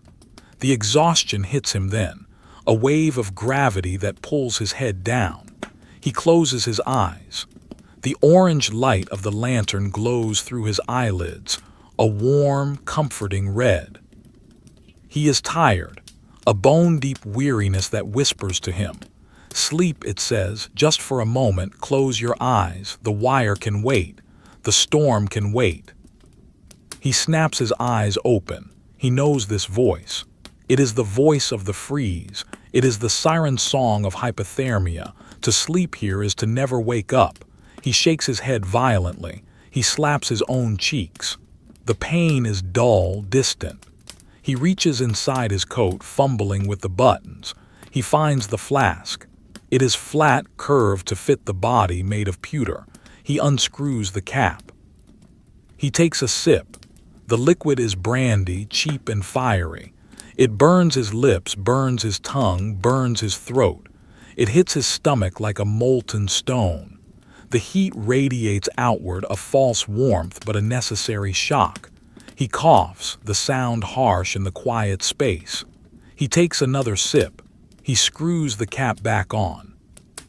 He sits there for a minute, watching the lantern flame dance.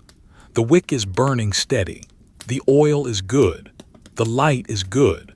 The world outside the tree line is a hostile void, a place where life is not welcome. But he must go back to it. He is the guardian of the wire. The silence in the line must be fixed. He checks his watch. He has to pull the glove off again to see the face. It is an old timepiece, heavy silver, attached to his vest by a chain. In the lantern light, the hands read 7 o'clock. The night is young. The shift is long. He winds the watch, the tiny gears clicking, tick, tick, tick, a mechanical heartbeat against the silence. He puts the watch away. He puts the glove back on. He grabs the lantern. The bale is cold again. He stands up. The groaning of the spruce trees in the wind above reminds him of the storm's power. He is a guest here and his time is up. He pushes through the branches, back out into the snow. The wind hits him immediately, a jealous lover reclaiming him. The cold wraps around him, tightening its grip. He finds his tracks, already filling with drift. He steps back onto the path of the line. He looks up. He cannot see the wire, but he can hear it. The hum is there. He follows the sound. He follows the light. Step, crunch, a swing. Step, crunch, a swing. The snow is falling harder now, large flakes that spiral down into the light, mesmerizing and endless. They land on the hot glass of the lantern and hiss, evaporating instantly. They land on his coat and stay, building a layer of white armor. He is becoming a snowman, a walking drift. Ahead, the light catches something. Not a tree, not a pole, a shape that is too square, too geometric. He stops. He raises the lantern. The light pushes into the dark. It reveals the outline of a small shed, a relay shack, half buried in the snow. It sits at the base of a double-pole structure where the line makes a turn. The door is shut. The windows are boarded up. It is a relic of the line, a place for storage, for emergency shelter. But it is also a place where the line is grounded, where the test board is located. He needs to check it. He needs to see if the fault lies here or further on. He walks towards the shack. The snow is drifted high against the door, a white dune that bars entry. He will have to dig again. He will have to fight for the door. The wind howls around the corners of the structure, whistling through the gaps in the siding. It sounds like a flute played by a madman. He reaches the drift. He sets the lantern down in the snow. Its light casts long, eerie shadows against the weathered wood of the shack. He unclips the shovel. SHHK. SHHK. The digging resumes. The night continues. The wire waits. The blade of the shovel meets the buried timber with a dull, muffled thud, a vibration that travels up the handle and into the weary bones of the arm. It is a sound of resistance, the earth and the snow conspiring to seal the shack against intrusion. The drift here is not fresh powder. It is a dense, wind-packed slab of white concrete that has accumulated over weeks of storms. It must be broken into blocks before it can be moved. The repairman works with a slow, rhythmic persistence. He drives the shovel in, leans his weight on the handle to crack the slab, then lifts the heavy chunk of snow and tosses it aside. Crunch, crack, lift, thud. The pile of discarded snow grows to the left, a mirror image of the drift he is dismantling. The lantern sits in the snow a few feet away, its amber light casting long, distorted shadows of the digging man against the gray wood of the shack. The shadows are frantic, jerking and stretching with every movement, but the man himself is slow.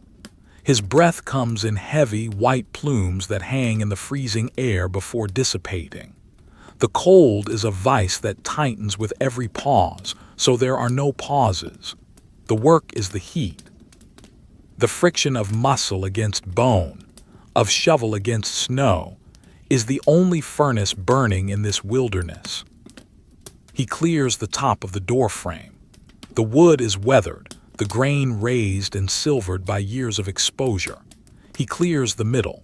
He clears the bottom. The snow falls away to reveal the door in its entirety, a simple barrier of planks held together by iron strap hinges. The hinges are rusted, bleeding streaks of orange oxidation down the wood, now frozen into immobility.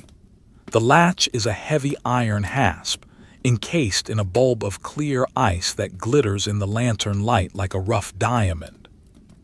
He drops the shovel. It lands silently in the powder. He takes the hammer from his belt loop. It is a heavy lump hammer with a short hickory handle. He approaches the latch. He taps the ice gently at first, testing its temper, tink, tink. Then he swings harder, crack. The ice shatters, falling in a shower of sharp crystals. The iron is exposed, black and cold. He hits the latch again to free the mechanism. The metal complains with a high-pitched ring. He puts the hammer away. He grips the latch with his gloved hand. He lifts. It groans, a sound of metal shearing against rust, but it moves. He pushes the door. It does not budge. The wood has swollen with moisture and frozen into the frame. He leans his shoulder against it. The rough wool of his coat catches on the splinters. He pushes with his legs, driving his boots into the cleared patch of ground. He grunts, a low, guttural sound of effort. The door gives way with a sudden, violent crack, swinging inward into the darkness. A puff of stale, frigid air rushes out to meet him, smelling of dust, old paper, and dry rot. It is the breath of a tomb. He picks up the lantern. He steps over the threshold. The floorboards creak loudly under his weight, a dry, protesting sound that echoes in the small space. He holds the lantern high. The light floods the interior, revealing a room that time has forgotten. It is a small box, perhaps 8 feet by 8 feet. The walls are uninsulated planks, the gaps between them allowing thin ribbons of wind to whistle through. In the corner stands a small pot-bellied stove, cold and rusted, its pipe crooked as it disappears through the roof. A wooden chair with a broken back sits in the center of the room, and against the far wall the reason for his visit, the test board. The test board is a masterpiece of vintage engineering, a panel of varnished oak mounted with brass switches, galvanometer dials, and lightning arresters. It is the nervous system of the line, a place where the current can be measured, diverted, and grounded. Dust covers everything in a thick gray felt. The brass is dull, tarnished by the damp. The glass faces of the dials are clouded. The repairman sets the lantern on a small workbench beside the panel. The light throws the shadow of the equipment onto the wall, creating a silhouette of strange mechanical shapes. He closes the door behind him.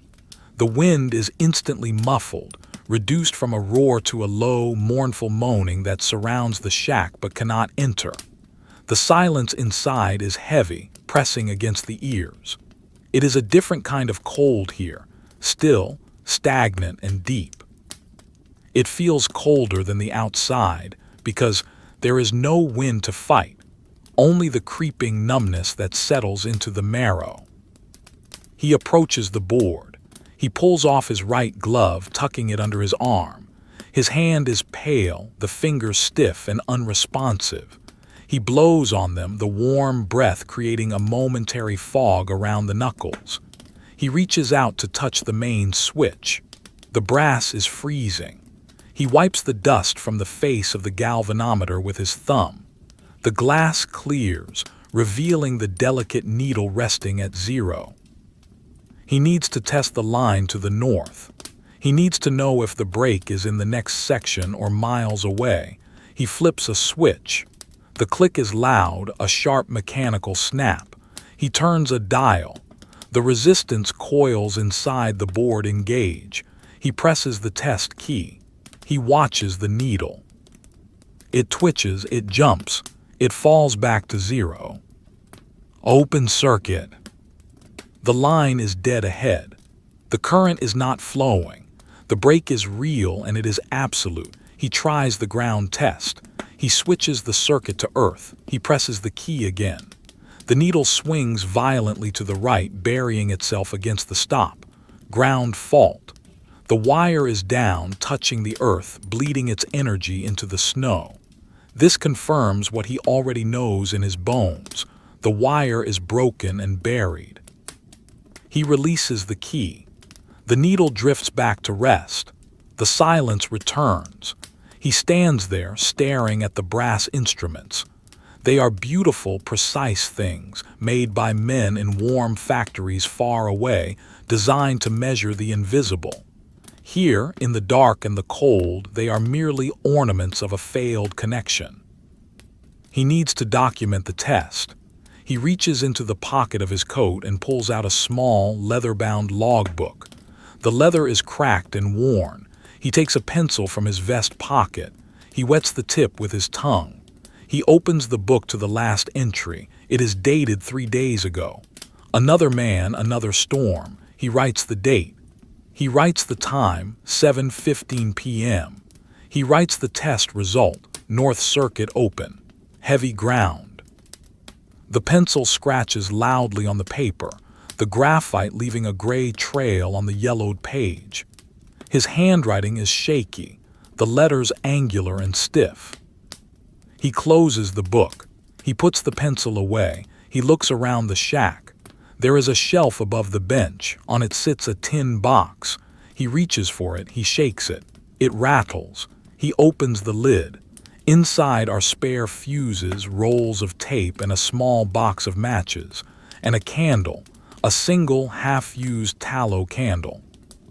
He takes the candle. He lights it from the lantern flame. He drips a little wax onto the workbench and sticks the candle into it. The small flame adds a second point of light to the room, a flickering, weak illumination that dances in the drafts. He turns off the lantern to save the oil. The room plunges into a deeper shadow, lit only by the frantic wavering of the candle. He sits on the broken chair. It groans under him. He rests his elbows on his knees and puts his head in his hands. The fatigue washes over him like a tide. It is a physical weight pressing down on his shoulders, his neck, his eyelids. The sound of the wind outside is a lullaby, a constant droning white noise that erases thought.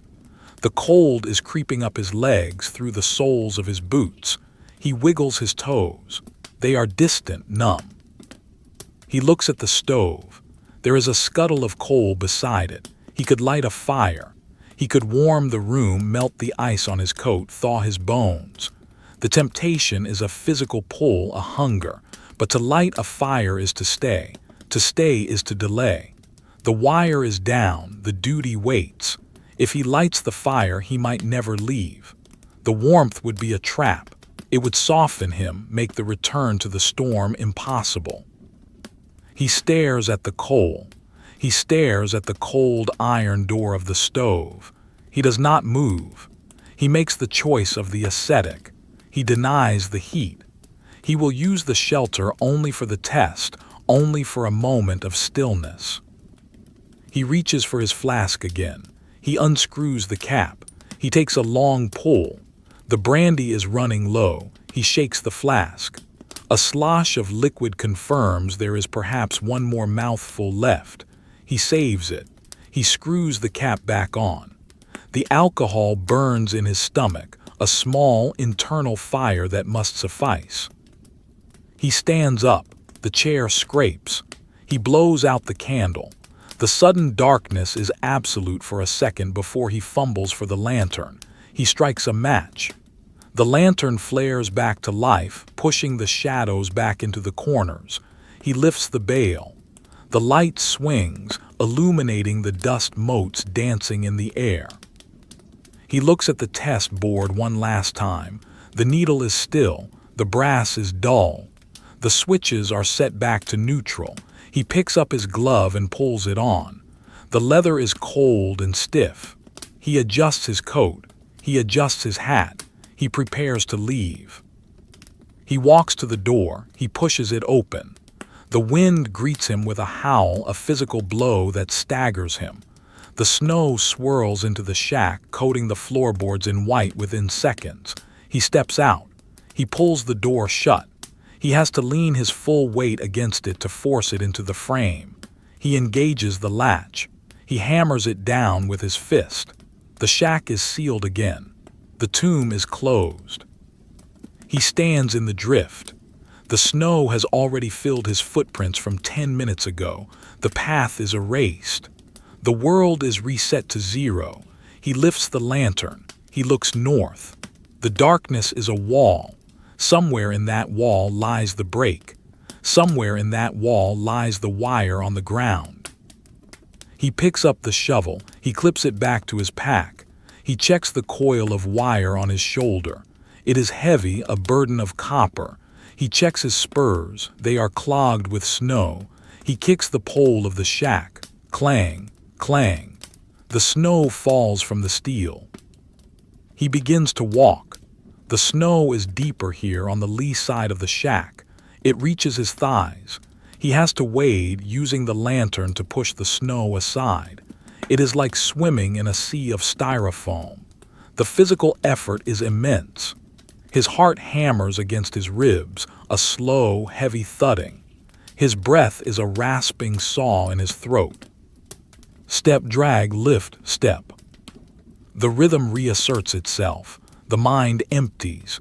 There is no past, no future. There is only the next step, the next pole. He finds the line of poles again. They are faint scratches in the dark, visible only when the lantern light catches the rime on their trunks. He follows them. He is a satellite orbiting the wire. The terrain begins to rise. The ground is sloping upward, leading to a ridge. The wind will be worse on the ridge. The cold will be sharper. He knows this. He lowers his head and climbs. The muscles in his calves burn. The tendons in his ankles strain against the stiff leather of the boots. He passes a tree that is split in half, the wood shattered by some past lightning strike or heavy frost. It looks like a broken tooth. He pauses to look at it. The raw wood is gray and weathered, preserved by the cold. It is a monument to the violence of nature. He touches it as he passes, his glove brushing the rough splinters. It feels like stone. He continues. The grade steepens. The snow thins out, blown away by the wind, exposing patches of bare, frozen rock. His spurs spark against the granite, clink, scrape. The sound is sharp and jarring. He has to walk carefully, placing his feet flat to avoid slipping. The metal cleats on his soles struggle for purchase on the stone. He reaches the top of the ridge. The full force of the gale hits him. It is a solid wall of air moving at 50 miles an hour. It tears at his coat, whips the lantern, tries to throw him off the mountain. He drops to a crouch, making himself small. The lantern flame flickers violently, threatening to die. He shields it with his body. He looks ahead. The lantern light illuminates the next pole. It is a skeleton. The crossarm is broken, hanging by a single bolt. The wire is gone. The insulators are shattered. This is the heart of the damage. This is where the storm struck hardest. The wire is not just broken, it is tangled. He can see the copper line twisted around the pole, a chaotic knot of metal. It coils like a serpent, frozen in the act of constriction. To fix this, he will have to cut the tangle. He will have to climb a broken pole in a gale on top of a ridge. He stays in his crouch for a moment, gathering his strength. He looks at the knot of wire. It reflects the lantern light, glinting like gold. It is beautiful and terrible. It is the enemy. He stands up. The wind staggers him. He leans into it, walking at a 45-degree angle. He approaches the pole.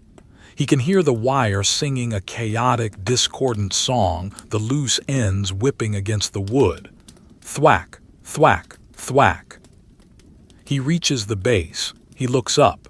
The broken crossarm swings in the wind, a guillotine blade waiting to fall. He has to secure it before he can work. He has to climb past the tangle.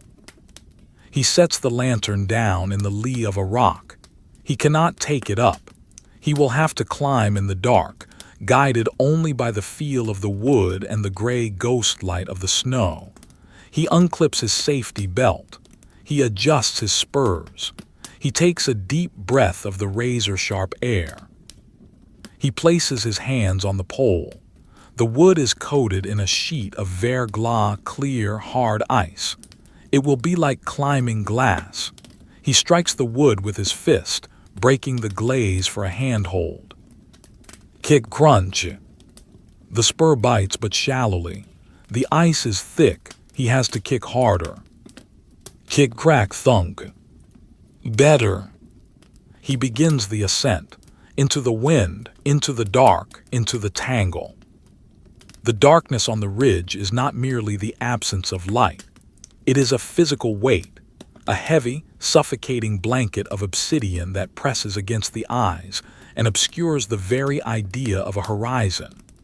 The repairman climbs into this void, leaving the small, trembling star of his lantern far below in the snow. He is ascending a pillar of ice, a wooden trunk that has been glazed by the freezing rain until it is as smooth and hard as a glass bottle. The climbing irons on his boots are his only connection to reality. He must kick them with a violence that jars his entire skeleton, driving the steel points through the thick carapace of verglas and into the frozen heartwood beneath. Crack. The sound of the ice shattering is sharp and brittle, like the breaking of a window pane in a silent house. Shards of ice fly outward, invisible in the dark, striking his coat and his face with the sting of blown sand. The spur holds, but barely. The leverage is precarious. If he leans back too far, the ice will shear and he will slide down the pole, a chaotic descent of scraping steel and tearing leather. He hugs the pole, his chest pressed against the rime, his arms wrapping around the circumference.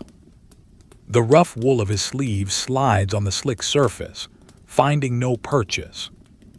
He moves by feel alone. His hands, encased in the thick gloves, are blind sensors, seeking the texture of the wood, the location of knots, the presence of old spike holes.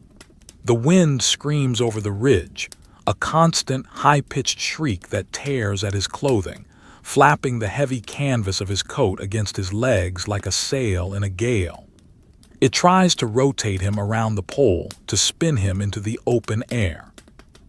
He fights it with his core, locking his muscles against the torque, turning his body into a rigid extension of the timber.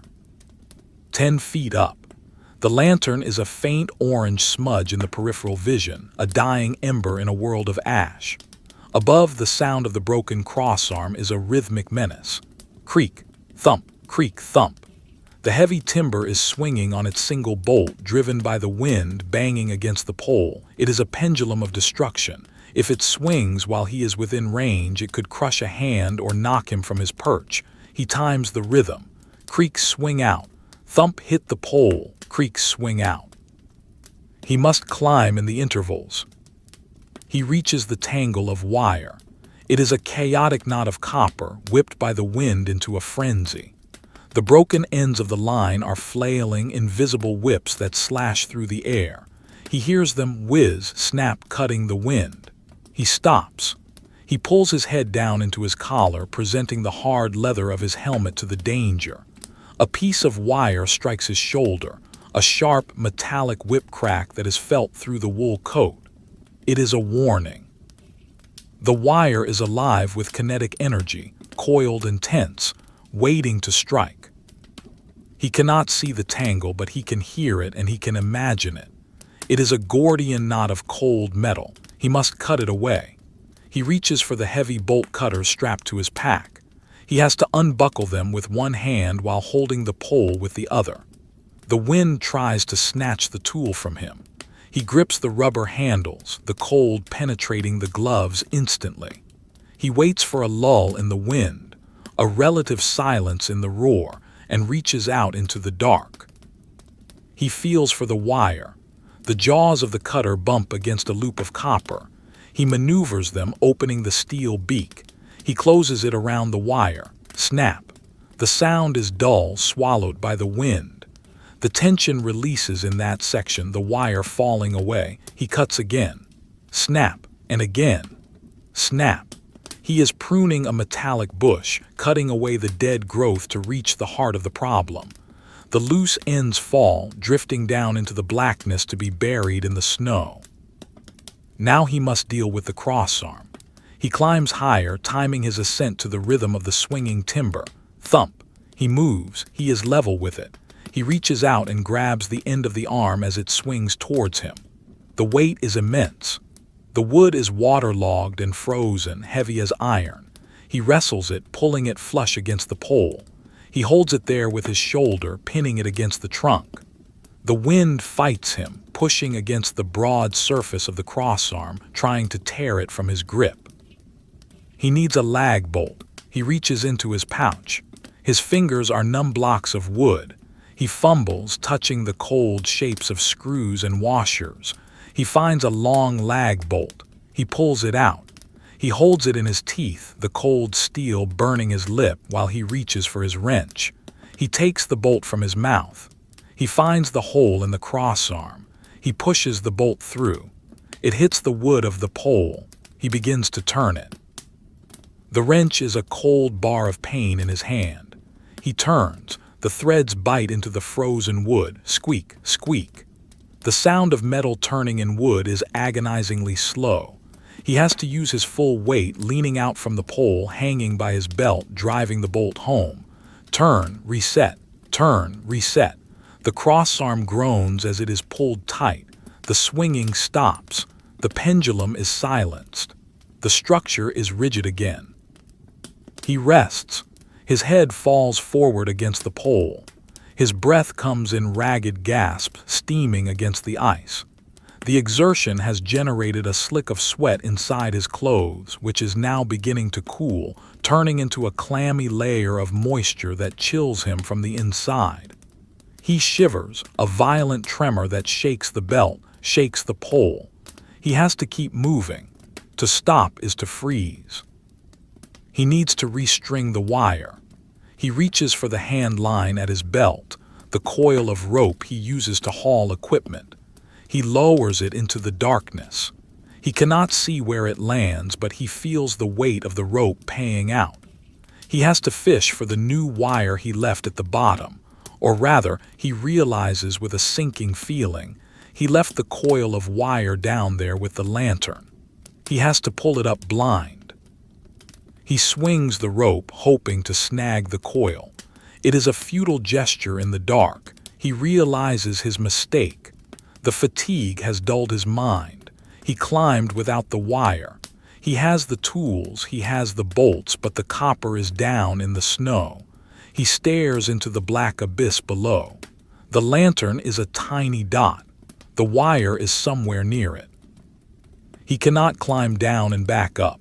He does not have the strength. He has to improvise. He remembers the coil of tie wire in his pouch.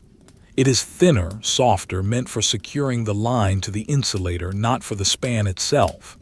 But it is copper. It is conductive. It is here. It will have to serve as a temporary jumper, a fragile bridge across the break until the storm passes and a full crew can return. He takes the coil of tie wire. He unravels it. It is thin, pliable. He finds the end of the broken line wire coming from the north, which is still attached to the insulator on the far side of the crossarm. He strips the insulation with his knife, the blade scraping against the copper. He wraps the tie wire around it, creating a makeshift splice. It is not pretty. It is not standard, but it is a connection. He takes the other end of the tie wire and stretches it across the gap to the southern wire. The wind catches the thin strand, bowing it out. He pulls it tight. He wraps it around the southern line. He twists it. The connection is made. The circuit is closed. It is a fragile thread, a spiderweb of copper holding the voices of the world against the fury of the ridge. He checks the insulators. They are coated in ice but intact. He clears the snow from the grooves with his thumb. He ensures the wire is not touching the wood. He has done what he can. The repair is a scar, a bandage on a gaping wound, but it will hold. For tonight, it will hold. The descent begins. It is a terrifying slide in slow motion. The ice he broke on the way up has refrozen, or the holes are lost in the dark. He has to kick new steps. Kick, crack, step down, kick, crack, step down. The muscles in his thighs are screaming, burning with lactic acid. The knees are jelly. The ankles are locked in the rigid boots, bruised and swollen. He drops below the level of the ridge. The wind decreases slightly, blocked by the curvature of the earth. The sound changes from a shriek to a roar. He continues down. The lantern light grows closer. It is a beacon of survival. He focuses on it, fixating on the small, flickering flame. It is the only warmth in the universe. He reaches the ground. His boots touch the snow. He unclips his belt. He falls to his knees. He does not have the strength to stand. He crawls to the lantern. He picks it up. The metal is warm. He holds it against his chest, hugging it like a child. The heat radiates through his coat, thawing the ice on the front of his jacket. He stays there for a minute, kneeling in the snow, head bowed, worshiping the combustion of kerosene. He must move. He cannot stay on the ridge. The wind is still stripping the heat from his body. He stands up. It is a monumental effort. He sways, drunk with exhaustion. He grabs the shovel. He grabs the coil of wire he forgot. He turns his back to the wind. He begins the walk down from the ridge. The slope is treacherous, slick rock hidden under drifting snow. He slips, sliding a few feet, catching himself with the shovel handle. He gets up. He walks. The descent is easier on the lungs but harder on the legs. The gravity pulls him down, accelerating his steps into a stumbling run. He has to fight to keep his balance, to keep from tumbling into the dark. He reaches the tree line again. The spruce trees are dark sentinels, welcoming him back to the shelter of the forest. The wind dies down to a whisper. The silence returns. The snow here is soft and deep. He wades through it, the lantern casting long shadows among the trunks. He checks his watch. The face is frosted over. He rubs it with his thumb. 9:30 p.m. He has been on the ridge for 2 hours. It felt like 10 minutes. It felt like 10 years. The time is elastic, stretched and compressed by the cold. He needs to find the next shelter. There is a line cabin 3 miles south, a small hut stocked with wood and a stove. It is the goal. It is the destination. He visualizes it, the rough log walls, the iron stove, the dry blankets. He locks that image in his mind. He uses it to pull himself forward. He walks. The telegraph line overhead is a silent companion. He stops to listen. He places his ear against a pole. Thrum. The note is clear. The jumper is holding. The wire is singing. The repair on the ridge is working. A small spark of pride warms him, a tiny ember in the cold ash of his fatigue. He did the job. The snow begins to fall harder. The flakes are huge, heavy, wet clumps that stick to everything. They cover his lantern, dimming the light. They cover his shoulders, turning him into a white ghost. The path is disappearing. He has to navigate by the poles alone. He counts them. 1, 2, 3. He is walking in a tunnel of gray. The world has shrunk to the sphere of lantern light. Outside that sphere there is nothing. No stars, no moon, no horizon, just the falling snow and the dark. He starts to hallucinate slightly. The trees look like people standing in the snow. He sees movement in the corner of his eye, shadows jumping, wolves running. He ignores them. He knows it is just the fatigue, the mind trying to make sense of the visual noise. He stumbles again. This time he goes down hard, face first into the drift. The snow is cold on his skin. It tastes of iron and ice.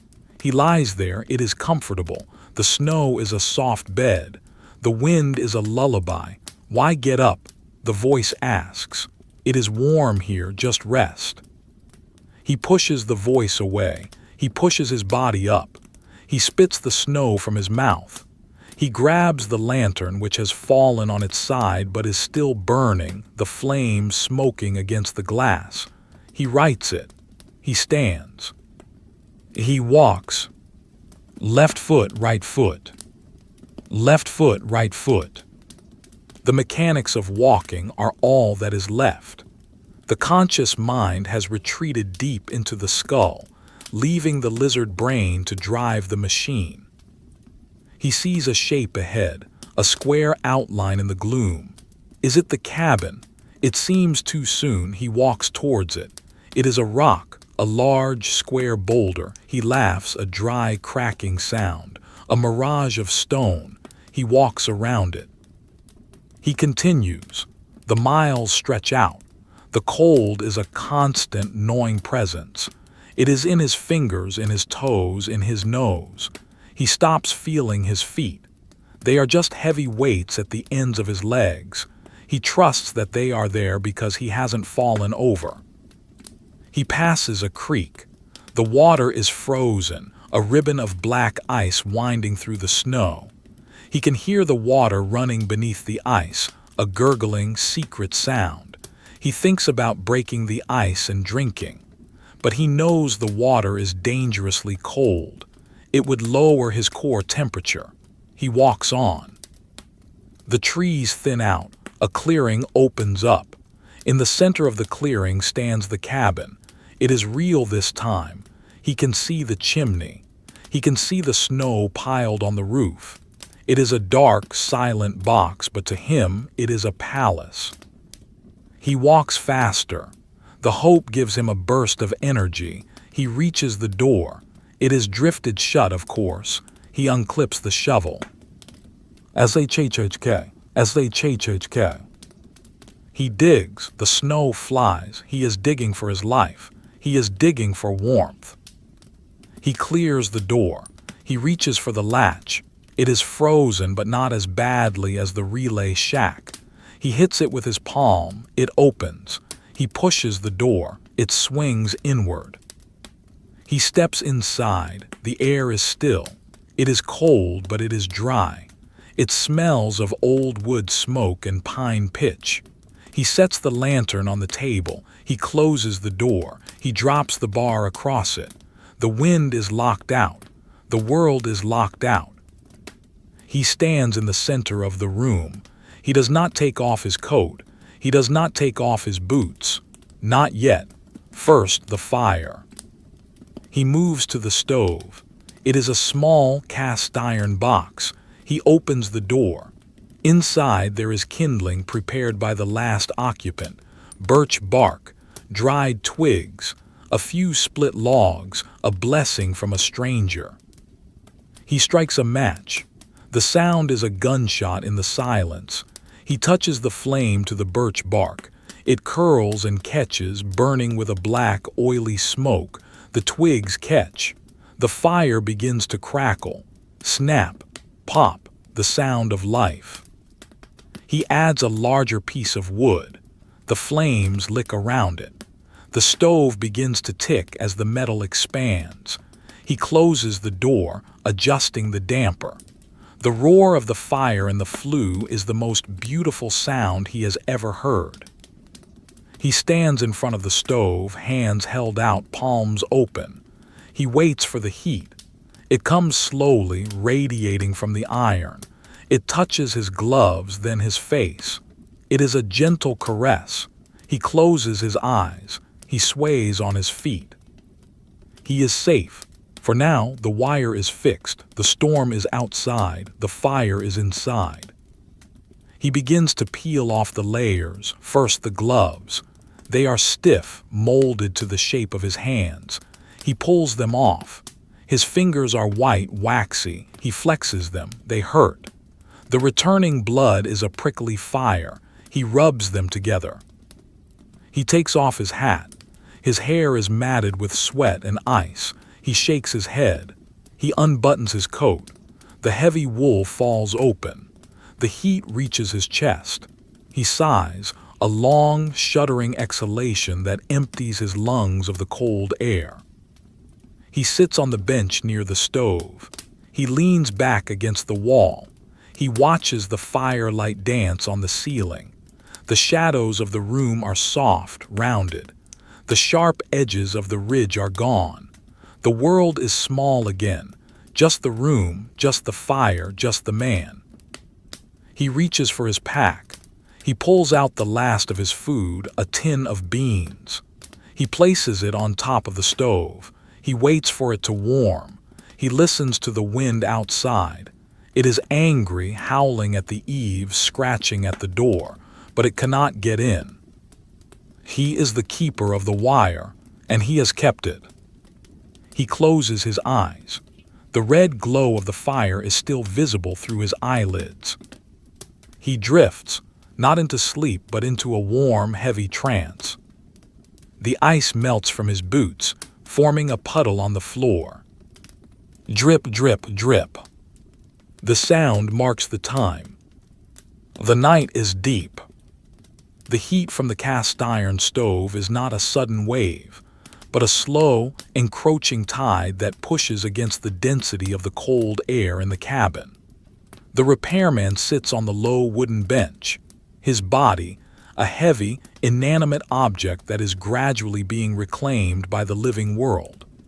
The stove ticks and pings, the metal expanding under the stress of the fire, a rhythmic metallic percussion that marks the passage of the seconds. Inside the iron belly, the birch bark has consumed itself in a fury of oily black smoke, and now the split pine logs are catching, the resin within them boiling and popping, sending small tremors through the grate. The light from the draft vents flickers across the floorboards, painting the rough wood in shifting patterns of deep orange and terrifying shadow. It is a primal television, the only motion in a room that feels stopped in time. The repairman leans forward, his elbows resting on his knees, his head hanging low between his shoulders.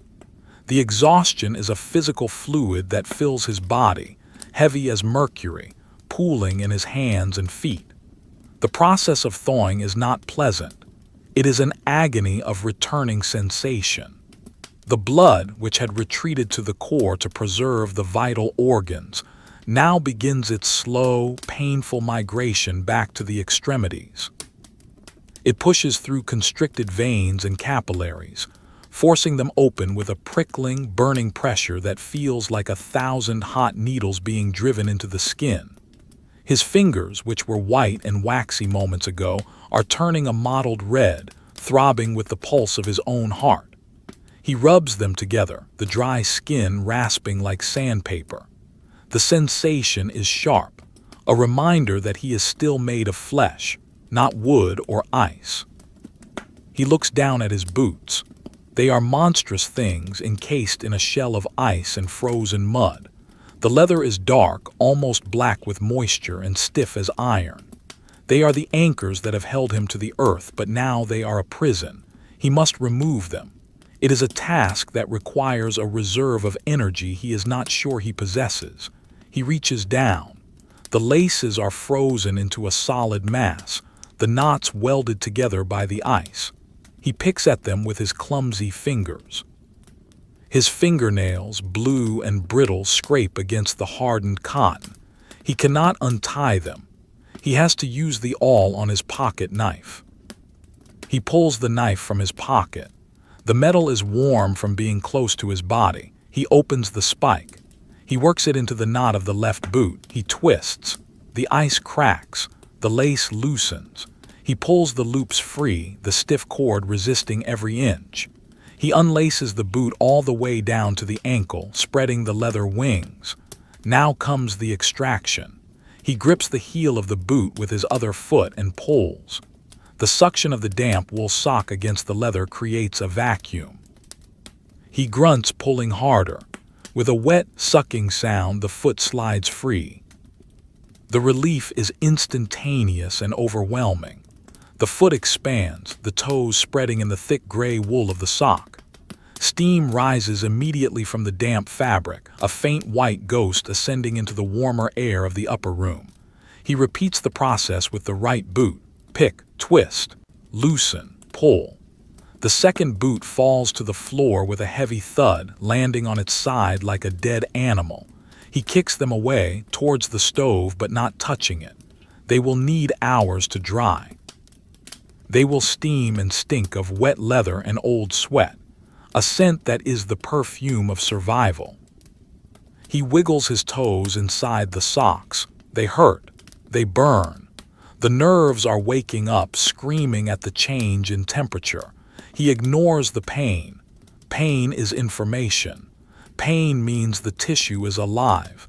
If there were no pain, there would be gangrene. He accepts the burning as a gift. Now the coat, the heavy coat of boiled wool, the armor against the wind. The buttons are large discs of bone, polished smooth by years of use. He undoes them one by one. The bottom button, the middle button, the top button which is choked tight against his throat. He shrugs the coat off his shoulders. It is heavy, weighing perhaps 10 pounds with the accumulated moisture. He stands up to hang it on the peg behind the door. The movement makes him dizzy, the blood rushing from his head. He sways, putting a hand on the wall to steady himself. The rough log bites into his palm. He hangs the coat. It hangs there, a dark, headless silhouette, dripping melting snow onto the floorboards. Drip, drip, drip. He returns to the bench. He is stripped down to his flannel shirt and the heavy canvas trousers held up by suspenders. The suspenders are wide bands of elastic, stretched and weary. He snaps one against his chest absent-mindedly. Thwack. The sound is dull. He feels lighter but also more vulnerable. The layers were his protection. Without them, he feels the smallness of his own body against the vastness of the winter. The tin of beans on the stove is beginning to hiss. A small plume of steam jets from the puncture holes he made with his knife. The smell of tomato sauce and pork fat fills the room, a rich, savory scent that cuts through the smell of wet wool and wood smoke. It triggers a violent hunger in his stomach, a cramping emptiness that demands to be filled. He reaches for the tin with his leather glove, dragging it off the direct heat. He sets it on the wooden table. He takes a spoon from his pocket. It is an old silver spoon, tarnished and bent, stolen from a dining car years ago. He eats. There is no ceremony. He scoops the beans into his mouth. They are scalding hot, burning his tongue, but he does not wait. He chews and swallows. The food is fuel. It is heat entering the engine. The taste is metallic and salty, the beans soft and mushy. He scrapes the bottom of the tin, getting every last drop of the sauce. The sound of the spoon against the tin is loud in the quiet room. Scrape, scrape. When the tin is empty, he licks the spoon clean and puts it back in his pocket. He tosses the empty tin into the wood box. It lands with a hollow clatter. The meal is done. The fire is burning steady. The room is warming up. The temperature has risen from freezing to perhaps 40 degrees. To a man who has been in the negative numbers, it feels like the tropics. Condensation begins to form on the single window pane, blurring the darkness outside. The frost that had covered the glass is weeping, sliding down in long, erratic rivulets that pool on the sill. The window is a weeping eye, crying for the storm. The repairman looks around the cabin. It is a simple structure, built of local pine logs, chinked with moss and mud. The ceiling is low, the beams darkened by soot from the stove and the lantern. In the corner there is a bunk built into the wall. It is a wooden frame filled with pine boughs and covered with a thick mattress stuffed with straw. On top of the mattress lie two heavy blankets, gray wool with a black stripe, stamped with the letters WUT, Western Union Telegraph. They look rough and scratchy, but they are dry. He needs to check his gear. He cannot sleep until the tools are ready for the morning. He pulls the tool belt closer. He takes out the pliers. He wipes them down with a rag he finds on the shelf. The steel is dull, scarred by the teeth of the wire. He opens and closes them. The hinge is smooth. The oil he applied earlier has done its work. He checks the wire cutters. The blades are nicked but sharp enough. He checks the lantern. The flame is burning low. He needs to conserve the oil. He turns the wick down until the room is bathed in a twilight gloom, the corners dissolving into total darkness. He sits back on the bench. He listens. The wind is still there. It is a constant presence, a pressure against the walls. It howls around the eaves, finding the gaps in the chinking, making the candle flame on the table dance. But it is outside. The wall separates two universes, the universe of death and the universe of life. The thickness of a log is the difference between freezing and breathing. He stares at the logs. He can see the marks of the adze that shaped them, the chop marks of a man who built this shelter 50 years ago. That man is gone. The logs remain. The repairman is just a tenant, a temporary guest in the house of the line. He takes out his logbook again. He needs to record his arrival. He opens the book to the page he wrote in the relay shack. The graphite is smudged. He writes, arrived line cabin 4, 10:45 p.m., stove lit, line holding. The pencil feels like a foreign object in his hand, a stick of lead that is too light, too delicate. He closes the book. The duty is discharged for the day. The corporate entity that owns the wire knows where he is, or at least the book knows. He feels the sleep coming now. It is not a gentle drowsiness. It is a heavy, narcotic crash. His eyelids feel like lead shutters. His head nods, his chin touching his chest. He jerks awake, the fear of freezing still active in his reptile brain. Don't sleep, it says. Sleep is death. But the fire says sleep. You are safe. He has to trust the fire. He stands up. The movement is stiff, his joints clicking. He walks to the bunk. He does not undress further. The risk of the fire going out is real. The risk of an emergency call is real. He keeps his trousers and his shirt on. He climbs into the bunk. The straw mattress rustles loudly, a dry, grassy sound that reminds him of barns in summer. He pulls the heavy wool blankets up to his chin. They smell of dust and mothballs and the faint, sweet scent of old tobacco smoke. He lies on his back, staring up at the ceiling. The firelight casts shadows that move. They look like waves of water rippling across the wood. He watches them. His breathing slows. In, out, in, out. The rhythm matches the ticking of the stove. The silence of the room is not empty. It is filled with the small sounds of the cabin settling, the wood contracting as it warms, the drip of the melting ice from his coat, the hiss of the sap in the fire, and underneath it all the hum. He can still hear the hum of the wire in his head. It is a phantom sound, a tinnitus of the job. Thrum. It vibrates in his teeth. It wires his jaw shut. He is part of the circuit now. The electricity flows through him. He thinks of the splice he made on the ridge. The copper wire twisted together in the dark. The fragility of it. A piece of tie wire holding the world together. Will it hold? The wind outside gusted, shaking the cabin. Will it hold? If it breaks, he has to go back up the ridge, back into the dark. The thought is a physical weight on his chest, pressing the air out of his lungs. He pushes it away. It will hold. It has to hold. His eyes close. The darkness behind his lids is not black. It is a swirling gray mist. He sees the snow falling. He sees the poles marching endlessly into the white. He sees himself climbing over and over again. Kick, step, kick, step. The dream takes him. He is climbing a pole that never ends. The crossarm is always just out of reach. The wind is screaming his name. Repairman, repairman.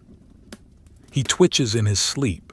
His leg kicks out, hitting the wall of the cabin. Thump. The sound wakes him for a second. He opens his eyes. The fire is lower now, a bed of glowing red coals. The shadows have stopped moving. They are waiting. He turns on his side, pulling the knees to his chest, curling into the fetal position of warmth. He buries his face in the rough pillow. The cold of the floor is seeping up through the legs of the bunk, reaching for him. The heat of the fire is fading. The balance is shifting back. He needs to get up and put wood on the fire. But not yet. Just a few more minutes. The gravity is too strong. He drifts back down. He dreams of the wire. He dreams that the wire is a snake, a copper serpent that stretches across the continent. It is warm to the touch. It pulses with a heartbeat. He is holding it and it is pulling him. It is pulling him into the sky, into the gray clouds. He is flying over the snow, over the trees, over the mountains. He sees the world from the perspective of the current. It is a fast, silent flight. He sees the cities far away, glowing with light. He sees the people in their warm houses, reading the messages he carries. They do not know him. They do not know the cold. They do not know the ridge. He is the ghost in the machine. He is the silence between the words. The wind outside changes pitch. It drops to a lower, more guttural moan. The storm is settling in for the long haul. The snow is piling up against the door, sealing the cabin in a white tomb. The repairman sleeps. His breathing is shallow and rhythmic. The white plume of his breath is visible in the dying light of the fire. Inside the stove, a log shifts. It falls into the ash. Sparks fly up the chimney, vanishing into the night. The warmth in the room holds a fragile bubble of survival. The boots on the floor steam quietly. The coat on the wall drips. The pliers on the bench gleam dully in the dark. The night is long. The solstice is near. The darkness is absolute. But here, in this small box of timber, there is a pause, a hiatus in the struggle. The repairman is suspended in the amber of the firelight, a specimen of endurance preserved for the morning. He sleeps. The wire hums. The snow falls. The world waits. The stove ticks one last time, a loud ping that echoes in the silence. Then the only sound is the wind that never stops, the wind that erodes the mountains, the wind that seeks the heat. It scratches at the window, seeking entry. It finds none. The glass holds, the logs hold, the man holds. Deep in the embers, a blue flame dances. It is the ghost of the sun released from the wood. It watches over the sleeper. It keeps the frost at bay. It is the only friend in the wilderness. The repairman's hand twitches. He is working in his sleep. He is twisting the wire. He is tightening the bolt. He is doing the job that never ends. The muscles remember. The nerves remember. The cold is written into the code of his body. The cabin floats in the sea of white, a tiny arc of life. It drifts through the hours of the night. Midnight approaches, the turning of the tide, the darkest hour. The repairman sleeps on. The fire in the stove does not die with a sudden extinction, but with a slow, agonizing retreat, a gradual dimming of the red eye that has watched over the room for hours. The logs, once thick slabs of pine and birch, have been reduced to a fragile architecture of gray ash and glowing charcoal, a miniature ruin of a city destroyed by heat. The heat itself, which had pushed the cold back into the corners and under the floorboards, now begins to contract.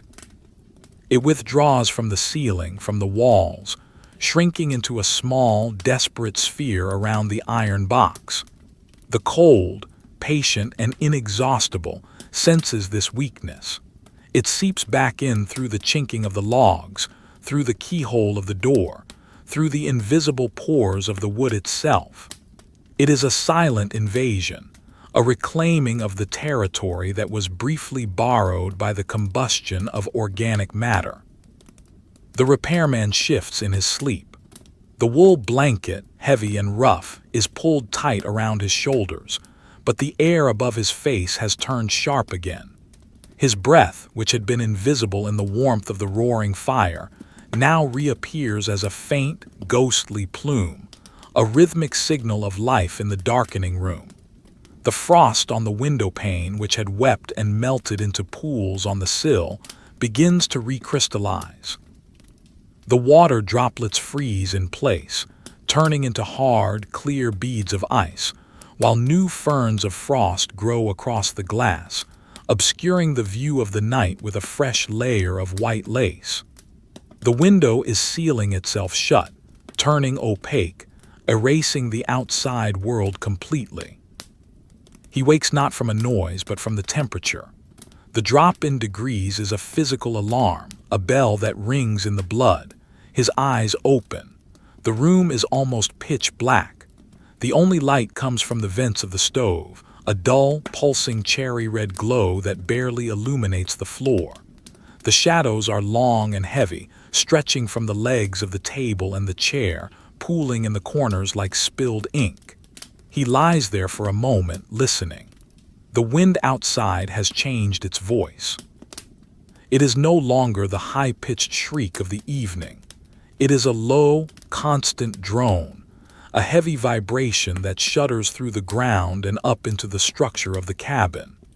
It sounds like a massive engine idling just beyond the wall, a machine of ice and air that is waiting for him. He moves his legs. The stiffness is absolute. The muscles have cooled and set like tallow in a mold. The joints creak, a dry, popping sound that seems loud in the silence. He pushes the blanket down. The cold air rushes in to claim the space, wrapping around his flannel shirt, finding the gaps in the fabric. He sits up. The mattress of straw rustles, a dry whisper of summer fields long dead. He swings his legs over the edge of the bunk. His stockinged feet search for the floor. They find the wood planks, and the cold travels up through the soles, a sharp shock that travels to the spine. He stands. The vertigo of exhaustion sways him. He has to put a hand on the wall to steady himself. The log is rough under his palm, the bark stripping away under his fingertips. He walks to the stove. It is the altar of the room, the center of gravity. He kneels before it on the hard floor. The iron door is still warm but fading.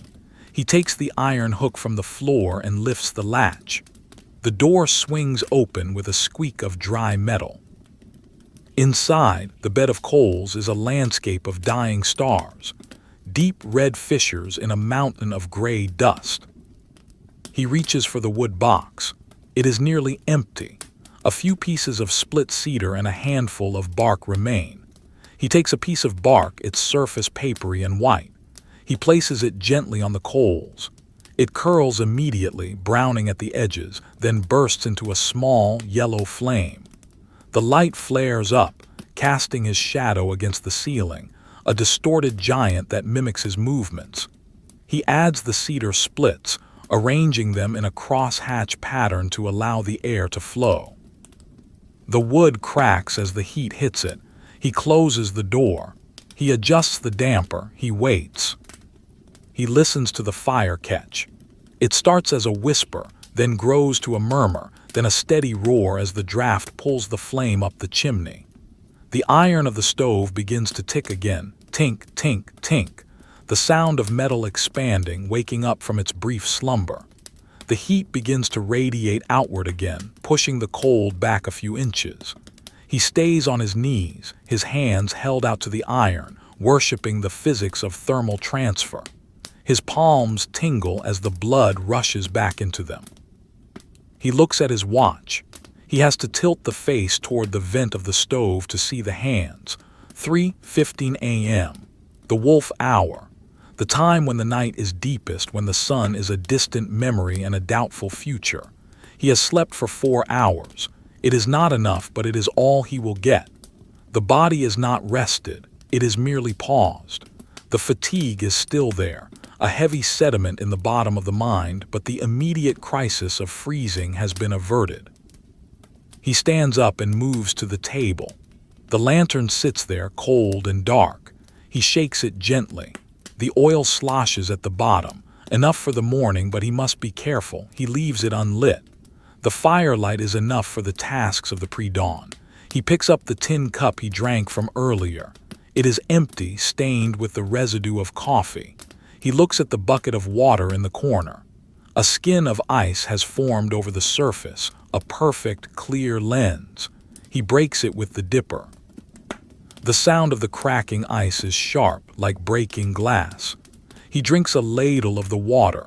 It is painfully cold, numbing his teeth, hitting his stomach with a shock. It tastes of iron and minerals. He needs to eat again. The body burns calories in the cold at a rate that defies logic. He finds a piece of hardtack in his pocket, wrapped in a grease-stained paper. He breaks off a corner. It is hard as stone. He puts it in his mouth and lets it soften, sucking on the dry flour and salt.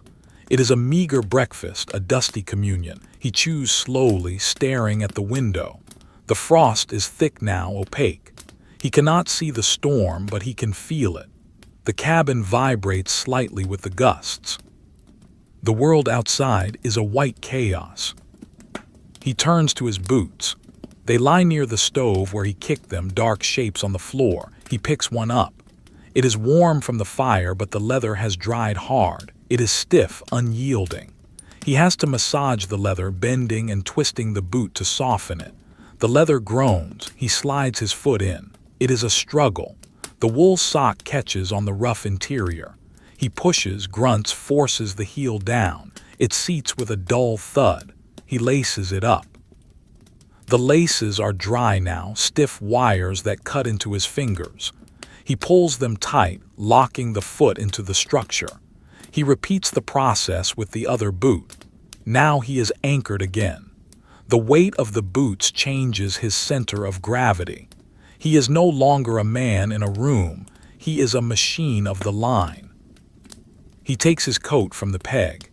It is still damp in the thickest parts of the wool, smelling of wet sheep and old smoke. He swings it over his shoulders. The weight settles on him, a familiar burden. He buttons it up. The buttons are cold bone. He flips the collar up. He puts on his hat, pulling it down low over his ears. He puts on his gloves. The transformation is complete. The soft, vulnerable sleeper is gone. The repairman has returned. He walks to the door. He does not open it yet. He stands there listening. He places his gloved hand against the wood of the door. He can feel the cold radiating through the timber. He can feel the pressure of the wind pushing against the outside. He imagines the snow piling up against the bottom, a drift that grows with every hour. He will have to dig his way out. He turns back to the room.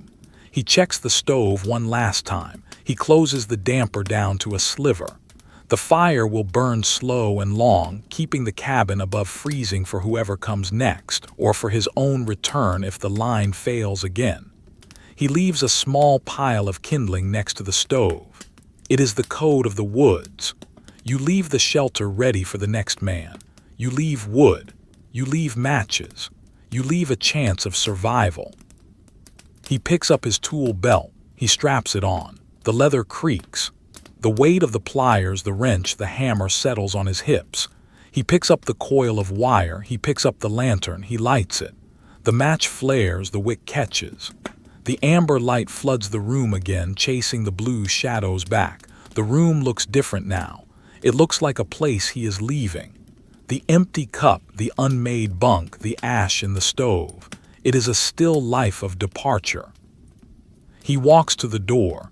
He lifts the heavy wooden bar. He slides the bolt back. He grips the iron latch. He takes a breath. He braces his shoulder against the wood. He pushes. The door resists. The snow has drifted high. He pushes harder, driving his legs into the floorboards. The door cracks open, admitting a slice of the storm. The wind howls, a sudden intrusion of violence into the quiet room. Snow swirls in, dancing across the floor. He pushes again, widening the gap. He slips through. He pulls the door shut behind him, slamming it against the wind. He latches it. He is outside. The transition is brutal. The temperature is 20 degrees lower than when he arrived. The air is a solid block of ice that hits his face. The wind is a physical force trying to knock him down. The lantern light reveals a world that has been erased. The path is gone. The tracks are gone. The clearing is a bowl of white, churning soup. The snow is waist deep in places, drifted into waves that look like a frozen ocean. He holds the lantern high. The light catches the falling snow, turning the flakes into streaks of gold. He looks up. The sky is a void. There is no dawn yet. There is only the storm. He looks for the line. The poles are invisible in the dark, but he knows where they are. He can hear the wire thrum. It is singing loudly now, a high-pitched vibration that cuts through the wind. The tension is high. The cold has contracted the copper, pulling it tight as a bowstring. He begins to walk. He has to wade. He lifts his leg, breaking the crust of the drift, pushing the boot down into the powder, finding the earth, shifting the weight. Lift, break, step, shift. It is slow, agonizing work. The snow fills the tops of his boots despite the laces. It melts against his shins, trickling down into his socks. He is moving south now, checking the section beyond the cabin. The wire leads him. He follows the sound. He follows the occasional glimpse of a pole, a dark vertical scratch in the gray swirl. The trees are huddled shapes, their branches weighed down by heavy loads of snow, looking like monks in white robes bowing in prayer. He stops at the first pole. He kicks the snow away from the base. He looks up. The lantern beam is too weak to reach the crossarm. He has to trust the sound. The wire is there. He hits the pole with his hammer. Clang. The sound is dead, absorbed by the snow and the wood. He feels the vibration. It is steady. He moves on. The distance between the poles feels infinite. Time has no meaning here. There is only the rhythm of the step and the howl of the wind. He is a small, warm point of light moving through a vast, indifferent cold. He thinks of the telegraph messages passing overhead. Invisible words: sell, buy, stop, arrive, stop, love, stop. The world talks to itself through the wire he guards, unaware of the silence he walks in. The terrain begins to change. The ground drops away. He is entering a valley. The wind channels through here, accelerating. The snow is scoured away in places, exposing bare rock and ice. He slips, his cleats sparking on the stone. He catches his balance. He keeps moving. Ahead, the lantern light catches something unnatural, a shape that is not a tree or a rock. It is a pole, but it is wrong.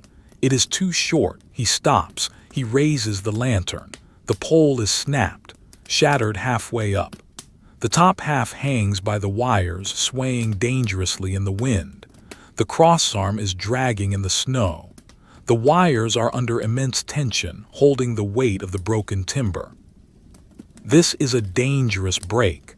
The tension could snap the wires at any moment, sending them whipping through the air like razor blades. Or it could pull down the next pole and the next, a domino effect of destruction. He has to release the tension. He has to cut the wires, but if he cuts them, the line goes dead. The silence returns. He approaches cautiously. The broken top of the pole swings in the wind. Creak, thump. It hits the ground. Creak, thump. It is a heavy, dumb beast caught in a trap. He can see the splinters of the wood, sharp, jagged teeth where the trunk snapped. The wood is fresh, pale yellow inside the dark bark. It happened recently. He stands in the snow, looking at the wreckage. He is alone. The cabin is a mile back. The relay shack is miles behind that. He has his tools. He has his wire. He has his hands. He has to fix this. Or at least he has to stabilize it. He has to cut the weight loose and splice the line back together on a temporary pole or on the stump. He looks at the stump. It is 10 feet tall, jagged at the top. It is covered in ice. He looks at the wires. They are buried under the fallen top section. He will have to dig them out. He will have to wrestle the heavy timber. He will have to work with the cutters and the pliers in the dark, in the wind, with hands that are already starting to freeze again. He sets the lantern down. He unclips the shovel. SHHK. He digs. The snow flies. The wind screams. He is not thinking about the cold. He is not thinking about the breakfast he ate. He is not thinking about the sleep he lost. He is thinking about the tension. He is thinking about the geometry of the splice. He is thinking about the current. He clears the snow from the tangled wires. He sees the green glass insulators, miraculously unbroken, still attached to the crossarm on the fallen section. The wires are twisted, groaning under the strain. He has to be fast. If they snap now, they could take his head off. He moves to the wire. He takes the bolt cutters. He positions himself. He waits for the lull in the wind. Snap! He cuts the first wire. The tension releases with a sound like a gunshot. The wire whips back, sizzling through the snow. Snap! He cuts the second wire. The fallen top of the pole settles into the snow, a dead weight released. Now the silence is absolute. The hum is gone, the line is open, the world is cut off. He is the only one who can reconnect it. He grabs the end of the wire. He drags it towards the stump. He begins the work. The darkness presses in. The lantern flickers. The dawn is still hours away. The silence that follows the cutting of the wire is not merely an absence of sound. It is a physical weight, a sudden vacuum in the atmosphere that presses against the eardrums. The hum is gone. The song of the line, which has been the repairman's constant companion, the subsonic vibration that wires his jaw and rattles in his chest, has vanished. The world is instantly larger and emptier. There is only the wind now, a chaotic, unstructured roar that lacks the purposeful direction of the current. The repairman stands in the snow, the bolt cutters heavy in his hand, feeling the severance. He has killed the line to save it. He has created a void so that he might bridge it. He looks at the stump of the broken pole. It stands about 8 feet tall, a jagged splinter of treated pine rising from the drift like a broken tooth. The wood at the fracture is raw and pale, a violent yellow against the gray-blue of the night. Long slivers of timber stick up like spears, coated in a fresh glaze of ice from the storm. This will be his anchor. He cannot plant a new pole in the frozen earth. The ground is iron, impenetrable until the spring thaw. He must use what the storm has left him. He moves to the stump. He drops the heavy cutters into the snow. They sink without a sound. He takes the hatchet from his belt. It is a small, heavy tool, the head encased in a leather sheath. He unbuttons the strap. The leather is stiff. He pulls the blade free. It is cold, the steel dull and gray. He begins to clear the top of the stump. Thwack! The blade bites into the frozen wood. Thwack! He chops away the sharpest splinters, creating a rough, flat surface on the side of the trunk, about a foot from the top. The wood chips fly, spinning in the lantern light, landing in the snow like confetti. They smell of turpentine and sap, a sharp, living scent released from the dead timber. He needs to mount a bracket. He digs into his heavy canvas bag, his gloved hands searching the bottom. He pushes past the coils of wire, past the cold iron of the wrench. He finds it. An oak bracket, a simple wedge of wood with a threaded tip. He pulls it out. He finds a long spike nail. He holds the bracket against the flat spot he has hewn on the stump. He positions the nail. He takes his hammer. A clang. The sound rings out, sharp and lonely. A clang. The nail drives into the frozen heartwood. A clang. The bracket is secure. It sticks out from the side of the stump, a solitary wooden arm. Now the insulator. He finds a spare glass bell in the bag. It is green, thick, and heavy. He screws it onto the wooden threads of the bracket. The glass grates against the wood, screech, screech, screech, until it seats firmly. It sits there, a small, transparent mushroom waiting for its burden. It catches the light of the lantern, holding a distorted, inverted reflection of the repairman and the snow in its green depths. The structure is ready. Now the wire. The two ends of the line have sprung back when he cut them, recoiling into the darkness like wounded snakes. He must hunt them down. He picks up the lantern. He walks to the north first. He follows the trench the wire made in the snow when it fell. He walks 10 yards, 20 yards. The snow is waist deep here, churned up by the fall of the pole. He kicks through it, his boots acting as plows.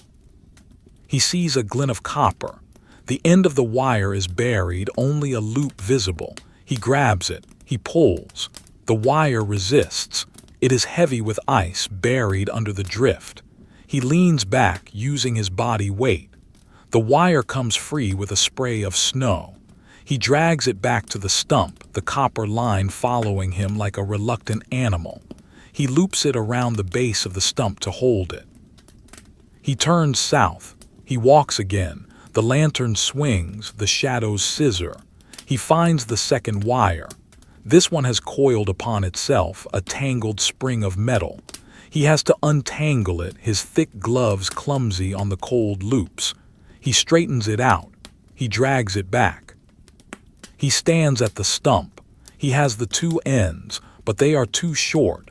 The geometry of the line has changed. The distance to the ground is greater than the straight line through the air. There is a gap of 6 feet between the copper ends. He cannot stretch them. Copper has no give. He needs a jumper. He takes the coil of new wire from his shoulder. It is the last of his supply. He drops it in the snow. He finds the end. He measures out 10 feet. He cuts it. Snap. Now he has the bridge. He begins the splice on the north side. He strips the insulation from the main line, scraping the copper bright with the back of his knife. He strips the end of the jumper. He brings them together. The metal is freezing, sucking the heat from his fingers even through the leather. He begins the twist. Over, under, through. Over, under, through. The Western Union splice. It is a knot designed to hold against the tension of a continent. He wraps the wire tight, the coils lying flush against each other. He squeezes them down with the pliers. The connection is solid. Now the hard part, the tension. He has to pull the south line tight, connect the jumper, and get it onto the insulator before the weight of the span pulls it out of his hands. He does not have a block and tackle. He has only his arms and his back. He climbs up on the stump. He digs his spurs into the wood. Thunk, thunk. He is 3 feet above the snow. He wraps the jumper wire around his gloved hand. He grabs the south line with the pliers. He leans back. He pulls. The wire sings as it tightens. The sag in the line to the south begins to lift. The ice on the wire cracks, falling away in long sheets. He pulls harder. His boots groan in the wood. His belt creaks. The muscles in his shoulders burn with a white-hot fire. He is the tensioning mechanism. He is the machine. He brings the two ends together. He holds them with one hand, the pliers clamped tight, his grip trembling. With the other hand, he begins to wrap. It is a desperate, frantic motion. He loops the copper. He twists. He manages one turn. The wire holds. He can let go of the tension. He finishes the wrap. 2 turns, 3 turns, 4 turns. The splice is done. The line is continuous again. But it is lying on the snow. He has to lift it to the insulator. He steps down from the stump. He puts his shoulder under the wire. He heaves it up. It is heavy, impossibly heavy. It carries the weight of 100 yards of ice. He grunts, a raw sound of exertion. He lifts it to the level of the bracket. He pushes the wire into the groove of the glass insulator. It seats. He grabs a piece of tie wire. He wraps it quickly, securing the line to the glass. He steps back. He drops his arms. He listens. At first, there is only the wind, the howl of the air moving over the ridge, the rattle of the snow against his coat. Then he hears it. Thrum. It starts low, a vibration in the wood of the stump. Then it grows, a steady harmonic note. The choir of the current, the voice of the wire, it is back. The circuit is closed. The silence is defeated. He stands there for a long time just listening. The sound is more beautiful than music. It is the sound of order. It is the sound of duty. The wire vibrates, shaking off the new snowflakes that try to settle on it. It is alive. He checks his watch. He has to pull the glove off with his teeth. 5:45 a.m. The night is ending. The sun is not up, but the quality of the darkness is changing. It is no longer the deep, velvety black of midnight. It is a flat, hard gray. The texture of the air is different. The wind is shifting, turning to the west. The storm is breaking, not ending but pausing. The heavy snow has stopped, replaced by a fine diamond dust that glitters in the lantern light. He packs his tools. The pliers go into the pouch. The hammer goes into the loop. The bolt cutters are strapped to the pack. The empty coil of wire is left at the base of the stump, a marker for the crew that will come in the spring to set a new pole. He picks up the lantern. The flame is low, the oil nearly gone. The light is a weak orange pulse, fading against the encroaching gray of the morning. He does not need it much longer. The world is revealing itself. He looks at the landscape. The valley is a white bowl smoothed by the wind. The trees are statues of ice.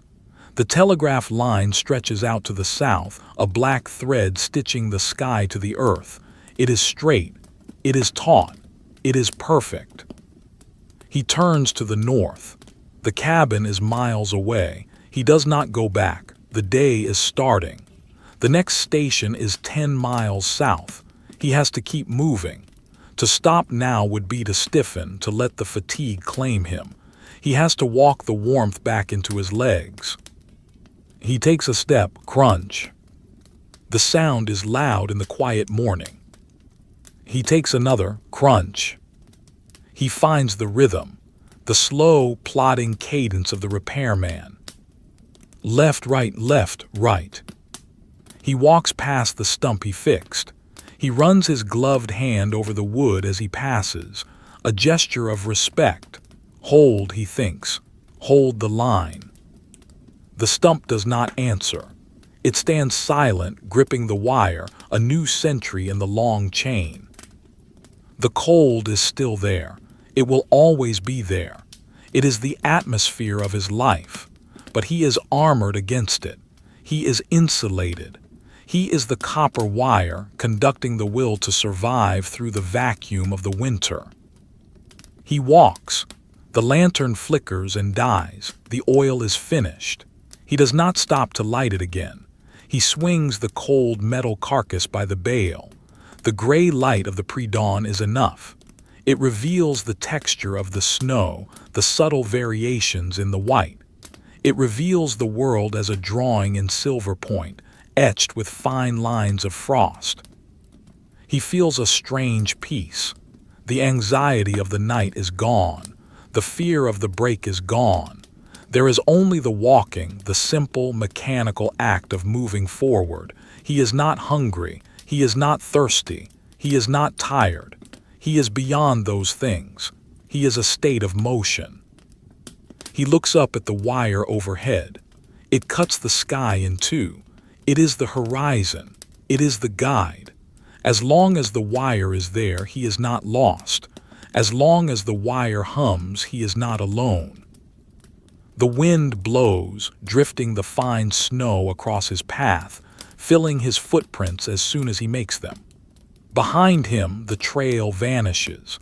There is no evidence of his passing, save for the mended line. The snow erases the man, but it cannot erase the work. He crests a small rise. Ahead, the line stretches into infinity, pole after pole, mile after mile, fading into the white mist of the morning. He adjusts the pack on his shoulders. He lowers his head against the wind. He walks into the gray. The hum of the wire follows him. Thrum, constant, eternal.